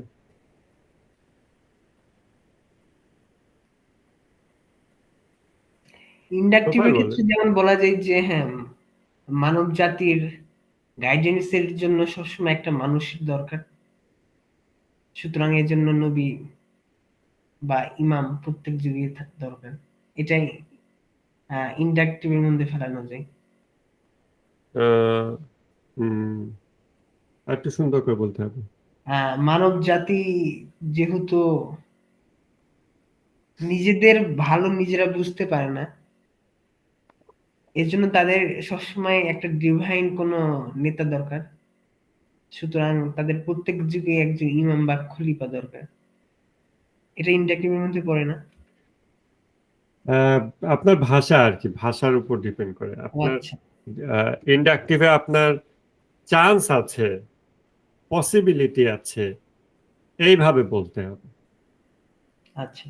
মানে মানব মূল জাতি নির্যাসটা হবে এটা, আপনি 100% নিশ্চয়তা দিবেন না কিন্তু। আপনি যেটা বলতেছেন, আপনি পার্সোনালি এটাতে 100% নিশ্চয়তা যদি ফিল করেন, আপনার ওটাকে ডিডাকটিভে নিয়ে যেতে হবে, কারণ ডিডাকটিভ হচ্ছে রিজনিং বাই নেসেসিটি। ও খেয়াল আচ্ছা, করে দেখেন। আর আচ্ছা। পসিবিলিটি মানে হলে ভালো হওয়ার কথা, এরকম। তোফায়েল বলেন দেখি। আচ্ছা ভাই, একটু তাহলে গুগল সার্চ দিন। মাথায় আসতেছে না যে। আমার নাই ভাই। আর সেটা আমার কমন, আমি আসতেছে, বলি তাহলে। কিন্তু ওইটা এটা রেকর্ডে এক্সাম্পল, বলা যাবে না। রেকর্ডে বলা যাবে না, রেকর্ডে আমাদের যে কেউ দেখতে পারে। আমরা যখন যুক্তিবিদ্যার ক্লাস করতেছি, anything anything any option is on the table. তো যেমন একটা ইয়ে, যে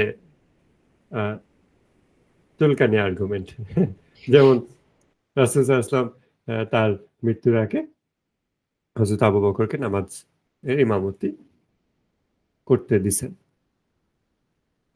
অতএব চান্স আছে যে এটা দ্বারা তিনি তাকেই পরবর্তী মানে প্রথম খলিফা হিসেবে পছন্দ করছেন, মনোনীত করছেন, ইন্ডিকেট করছেন। চান্স আছে। এই যে চিন্তাটা, মানে আমরা ওটাকে রেফিউট করতে চাচ্ছি এখন তা না। চিন্তা প্রক্রিয়াটা আপনি খেয়াল করেন, চিন্তা প্রক্রিয়াটা কিন্তু হিউম্যান ব্রেনে একটা নর্মাল প্রসেস। ইন্ডাকটিভ রিজনিং কিন্তু আমরা এভাবে চিন্তা করি যে রাসূল সাল্লাল্লাহু আলাইহি ওয়াসাল্লাম এটা করলেন, তাহলে চান্স আছে যে এই জেস্চার দ্বারা, এই এই ব্যাপারটা দ্বারা তিনি অমুক জিনিসটা বুঝালেন, তিনি তাকে রেকমেন্ড করে দিলেন। খুব স্বাভাবিক, চান্স আছে। এটা একটা ইন্ডাকটিভ রিজনিং এর এক্সাম্পল। কিন্তু ইন্ডাকটিভ রিজনিং কখনো সার্টেনটি আনে না। রিজনিং বাই নেসেসিটি কিন্তু আলাদা। ইন্ডাকটিভ রিজনিং যে আমরা বর্জন করব তাও না।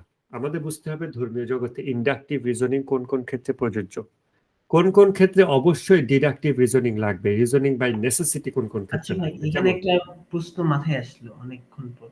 এই যে বলেন। বারবার যে আমরা আমাদের বিশ্বাসের সাথে যে সে যুক্তিবিদ্যার এগুলো মিলাই ফেলতেছি, যেমন এই যে ইমামতি নিয়ে যেটা বললাম, এটা হুম। হয়তো আমার ক্ষেত্রে হয়তো ইয়াক নিয়ে আসছে, কিন্তু যখন আমি জেনারেলি বলবো তখন বলতেছেন যে আমার সাপেক্ষে এটা হয়তো বা ডিডাকটিভ, কিন্তু অন্য কারোর সাপেক্ষে তো সেটা হতে পারে ইন্ডাকটিভ। আপনাকে সেটা ডিডাকটিভ হিসেবে দেখাতে হবে তো, কারণ ডিডাকটিভ যে মানে প্রসেস যেটা, তাহলে কি আমরা লজিকের সাথে আমাদের বিশ্বাসকে গুলাই ফেলতেছি না? না, একটা হচ্ছে প্রসেস, আর একটা হচ্ছে মানে প্রসেস কি স্ট্রাকচার, আর একটা হলো কন্টেন্ট। স্ট্রাকচার সবাই মানে, আপনি যখন স্ট্রাকচার দেখাবেন কাউকে যে এই স্ট্রাকচার হলো ডিডাকটিভ মানে বাই নেসেসিটি এরকম, তখন সে মানবে স্ট্রাকচার, ওকে ঠিক আছে, তারপর কন্টেন্ট সাপ্লাই। তো এটা আপনার বিশ্বাস থেকে আসতেছে তা না, আপনি মনে করতেছেন এটা কন্টেন্ট থেকে আসতেছে। বিশ্বাস কি কন্টেন্ট, আর ডিডাকটিভ রিজনিংটা কি স্ট্রাকচার, যুক্তির পদ্ধতি বাই নেসেসিটি, অপরিহার্যতা দ্বারা। আপনি যদি অপরিহার্যতা আপনি প্রমাণ করতে পারেন, প্রমাণ করা মানে কি, আপনি একটা জিনিসকে একটা বিষয় অপরিহার্য হিসেবে দাবি করলেন, অন্য মানুষও এটা অপরিহার্য হিসেবে মেনে নিল। যেমন আপনি বললেন একটা মানুষ তার জন্ম হয় মাতৃগর্ভ থেকে, তাহলে অপরিহার্যতা, মানুষের জন্মের জন্য মানে মাতৃগর্ভ অপরিহার্য, এটা আর একটা মানুষ শুনলো, সে এটা মেনে নিল, তাহলে তার অবজারভেশনেও এটা ডিডাকটিভ। এটা কি হতে পারে না যে আমি যে কন্টেন্টটা দিচ্ছি সেটার মানে ইম্পর্টেন্স বা গুরুত্ব বোঝার মতো, মানে গুরুত্ব সেই স্ট্রাকচারে বহন করার সামর্থ্য নেই? এটা এমনকি পসিবল, এটা পসিবল, খুব ভালো জিনিস আপনি বলছেন, এটা পসিবল, এটা পসিবল। সেটা আপনি যে স্ট্রাকচার দেবেন, মানে এটা তো হয় ভুল। আমি স্ট্রাকচার কন্টেন্ট আগেও আপনাদের করাইছি, মুসা খিজিরের এক্সাম্পল যে পীরপন্থীরা দেয় যে খিজিরকে প্রশ্ন করা যাবে না।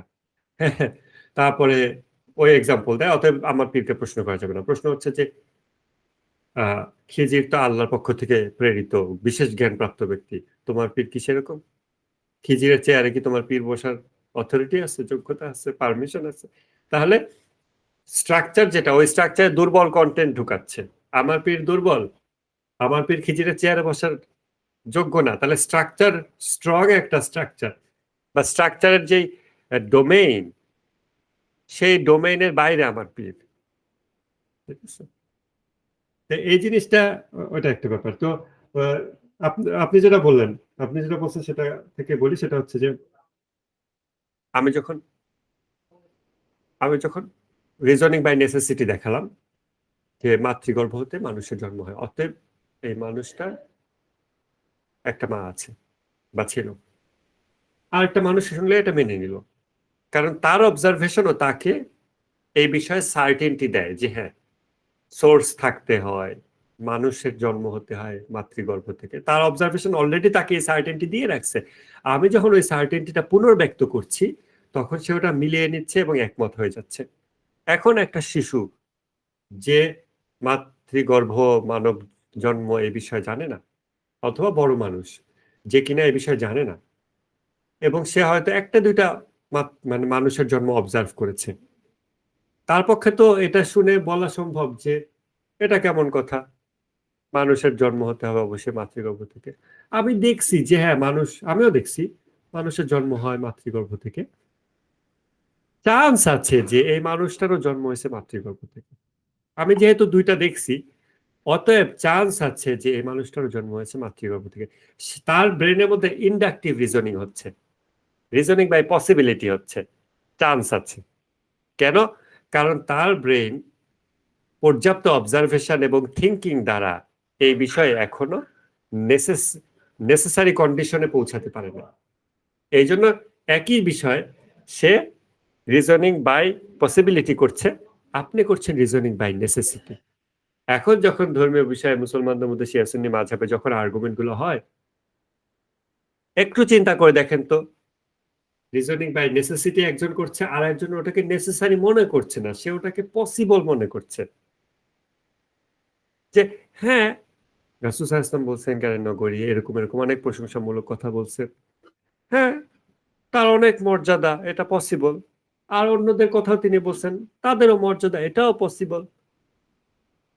সে রিজনিং বাই নেসেসিটি হয়তো করতে পারছে না, তার বেড়ে ওঠা, তার পরিবেশ, সবকিছুতে হয়তো এই মুহূর্তে ফার্স্ট চান্সে সে করতে পারছে না।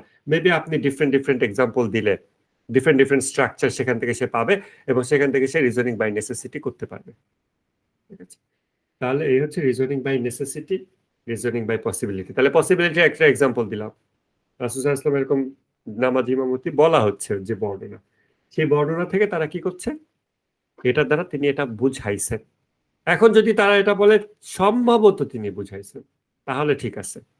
যদি কেউ বলে এটা দ্বারা তিনি নিশ্চিতভাবে তাকে এন্ডোর্স করেছেন, তখন আপনি বলবেন যে না, এটা নিশ্চয়তা হয় না। নিশ্চয়তা হয় মুখের ডাইরেক্ট মানে বক্তব্য দ্বারা অথবা লিখিত দ্বারা, কিন্তু এটা দ্বারা ইঙ্গিত হতে পারে, নিশ্চয়তা হতে পারে না। তাহলে এটা হচ্ছে reasoning by possibility. Reasoning by possibility কখনো ইয়াকিন সৃষ্টি করে না। রিজনিং বাই পসিবিলিটির দরকার আছে ইসলামের জগতে, অসংখ্য জায়গায় দরকার আছে। আপনাদের কাজ হচ্ছে ইসলামে যত আর্গুমেন্ট আপনারা দেখেন, বিভিন্ন আর্গুমেন্ট আপনারা এখন একটা ওপর থেকে তাকাবেন, বার্ডস আই ভিউ। আপনারা তাকায় দেখবেন যে কোন জিনিসগুলো রিজনিং বাই পসিবিলিটি, সেগুলো আমাদের জীবনে কোথায় কিভাবে প্রয়োগ করতে হবে। কোন জিনিসগুলো রিজনিং বাই নেসেসিটি, যেমন কোরআনে আল্লাহ বলতেছেন যে তারা বলে তারা আর্গুমেন্ট করে, আল্লাহ আর্গুমেন্ট করেন। তারা আর্গুমেন্ট করে, তারা বলে যে একটু তারা বলে যে না, বরং আমরা আমাদের বাপ দাদাদেরকে যেই ধর্ম অনুসরণ করতে দেখছি আমরা সেটাই করব। আল্লাহ বলতেছেন এরপর যে যদি তাদের বাপ দাদারা হেদায়েত প্রাপ্ত না হয়ে থাকে, মানে তাহলেও কি সে বাপ দাদার ধর্মের অনুসরণ করবে?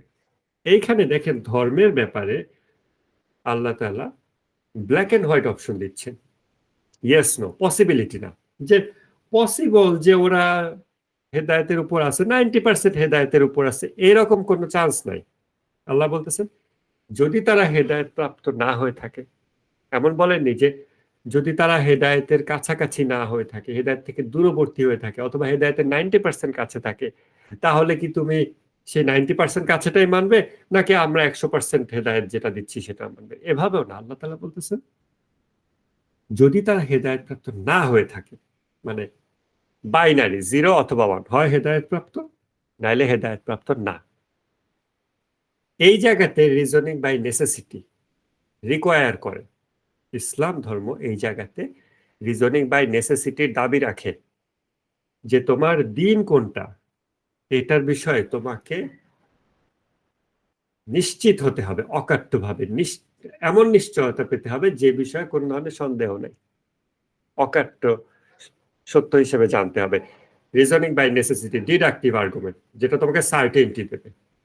দিন চুজ করতে হবে, সার্টেনটি সহকারে চুজ করতে হবে। হেদায়েত প্রাপ্তদের দিন না হেদায়েত প্রাপ্ত না তাদের দিন, তাদের পথ যারা যারা তাদের পথ না যারা মাগদুব, তাদের পথ দেখাও যারা নেয়ামত প্রাপ্ত। সুস্পষ্ট, এমন না যে যারা অধিক নেয়ামত প্রাপ্ত তাদের পথ দেখাও, যারা কম নেয়ামত প্রাপ্ত এদের পথ দেখিও না। এই জায়গাটা আমাদের নেসেসিটি রিকোয়ার করে, বলছে যে সিরাতাল্লাযিনা আনআমতা আলাইহিম গায়রিল মাগদুবি আলাইহিম, যারা মাগদুব হয়েছে তাদের পথ না, যারা নেয়ামত প্রাপ্ত তাদের পথ। সুস্পষ্ট পার্থক্য এখানে। এমন 90% নেয়ামত প্রাপ্ত, 80% নেয়ামত প্রাপ্ত, সবাই ভালো, সবাই সাহাবী, অমুক সাহাবীরা জলিলুল কদর সাহাবী, অমুকরা কম গুরুত্বপূর্ণ, অমুকরা বেশি গুরুত্বপূর্ণ, অমুকরা আশারা মুবাশশারা, অমুকদের মর্যাদা একটু বেশি, তাদের মর্যাদা একটু কম। এগুলোতে 90%, 80%, 70% পসিবিলিটি, প্রবাবিলিটিতে চলে যাচ্ছেন আপনি। আল্লাহ তাআলা বলতেছেন নেয়ামত প্রাপ্ত আর মাগদুব দুইটা দেখাচ্ছেন, black and white, yes or no. তখন আপনাকে রিজনিং বাই নেসেসিটি করতে হবে, গ্যারান্টি লাগবে, সার্টেনটি লাগবে, যে সার্টেনলি আমার জানতে হবে কারা নিয়ামত প্রাপ্ত। আবার এটা হচ্ছে ইসলামের ভিতরে ডিডাকটিভ রিজনিং এর ক্ষেত্র। সত্য দিন কোনটা নির্ধারণের ক্ষেত্রে ডিডাকটিভ রিজনিং, নেয়ামত প্রাপ্ত কারা জানতে হলে ডিডাকটিভ রিজনিং, সার্টেনটি লাগবে, নিশ্চয়তা লাগবে। আবার অনেক বিষয় ইসলামের ভিতরে আছে যেগুলো এইরকম না, ব্ল্যাক এন্ড হোয়াইট না, হয় নেয়ামত প্রাপ্ত নাহলে অভিশপ্ত না, হয় হেদায়েত প্রাপ্ত নাহলে হেদায়েত প্রাপ্ত না, এরকম ব্ল্যাক এন্ড হোয়াইট না। সেগুলো কি পসিবিলিটি, চান্স, কে কত পার্সেন্ট, এরকম এইরকম বিষয় ইসলামের জগতে আছে, যেমন কোরআনের ভিতর থেকে আছে। আপনারা চেষ্টা করুন প্রত্যেকটা বিষয় কোরআন, হাদিস এবং সাধারণ মানুষের আর্গুমেন্ট 3 ক্যাটাগরি থেকে আনতে, 3 সোর্স থেকে আনতে। যেমন আছে যে ইন্ডাকটিভ আর্গুমেন্ট, যেমন মানুষকে অনুমতি দেওয়া হলো কিসাসের, অর্থাৎ যতটুকু ক্ষতি তার বিনিময়ে সমান পরিমাণ ক্ষতি, তবে ক্ষমা অধিকতর উত্তম। এই জায়গাতে দেখেন যুক্তিটা কি। কাউকে যদি বলা হয় যে তুমি ক্ষমা করো, সে তোমার ক্ষতি করছে, তুমি কিসাস করো না, ক্ষমা করো। ভাই আজকে অনেক হয়ে গেছে ভাই। হ্যাঁ, তো ক্লোজ করে থাকবেন। দিচ্ছি। এক্সাম্পল এটা দিয়ে ক্লোজ করে দিচ্ছি। তাহলে ক্ষমা করো, তখন কি, কেন, তোমার এটারও পারমিশন আছে কেসাসে, তবে যদি ক্ষমা করো এটা অধিকতর উত্তম। তাহলে কি এইখানে বলতেছে ক্ষমা করলে তুমি আরো পুরস্কার পাবে, সেই জন্য তুমি ক্ষমা করো। এইখানে কোনো সার্টেনটির ব্যাপার না, এটা হচ্ছে পসিবিলিটি ব্যাপার, পার্সেন্টেজের ব্যাপার। 80%, 90%, এটা 80% ভালো কেসাস করলে, ক্ষমা করলে 100% ভালো, বাট দুইটাই অ্যাকসেপ্টেড, দুটাই কবুল। তাহলে এটা হচ্ছে ইসলামের জগতের ভিতর থেকে ইন্ডাকটিভ রিজনিং এর একটা এক্সাম্পল। ইন্ডাকটিভ রিজনিং এর আরেকটা এক্সাম্পল আগে দিছি, ওই যে রিজনিং বাই অ্যানালজি, একজন ইনশাল্লাহ বলছে, একজন ইনশাল্লাহ বলেনি, তার ফসল ধ্বংস হয়ে গেছে। এইরকম ইসলামের জগতের ভিতরে কোন কোন জায়গায় আমরা ইন্ডাকটিভ রিজনিং প্রয়োগ করব, রিজনিং বাই পসিবিলিটি, কোন কোন ক্ষেত্রে আমাদের সার্টেন হতেই হবে, নিশ্চিত হতেই হবে, আমলের ক্ষেত্রে বা কোনো বিষয়ের ক্ষেত্রে, কোনো বিষয়ে আকীদার জন্য, কোনো অবস্থান গ্রহণের জন্য, কোনো ব্যক্তির ব্যাপারে, থিওরির ব্যাপারে, সেগুলো আপনারা বের করবেন। কোনগুলো সার্টেনটি রিকোয়ার করে, কোনগুলো সার্টেনটি রিকোয়ার করে না, কোনগুলো পসিবিলিটি হলেই যথেষ্ট, ওই জায়গায় সার্টেনটি দাবি করা ঠিক না, যেটা আবার অনেক সময় নাস্তিকরা করে থাকে। ইসলামের ভিতরে ইন্ডাকটিভ আর্গুমেন্টের জায়গায় ডিডাকটিভ স্ট্রাকচার অ্যাপ্লাই করতে চায়।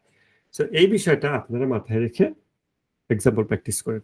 আর আজকে যা কিছু আলোচনা করলাম এটার ভিত্তিতে শনিবারে যে সেশন হবে তখন আপনারা ক্লাস ওয়ার্কে ইন্ট্রোডাকশন গুলা লিখবেন, লিখতে হবে কিছু কিছু, অ্যাটলিস্ট ডিডাকটিভের সংজ্ঞা, ডিডাকটিভের ক্ষেত্রে, ইন্ডাকটিভের ক্ষেত্রে, ইসলামের জগতে আজকে যা কিছু বললাম এগুলো মাথায় রেখে লিখতে হবে। ঠিক আছে, লিখতে হবে। ওকে, তাহলে রেকর্ডটা স্টপ দিচ্ছি। ও মাই গড, স্টপ রেকর্ডিং। ওকে।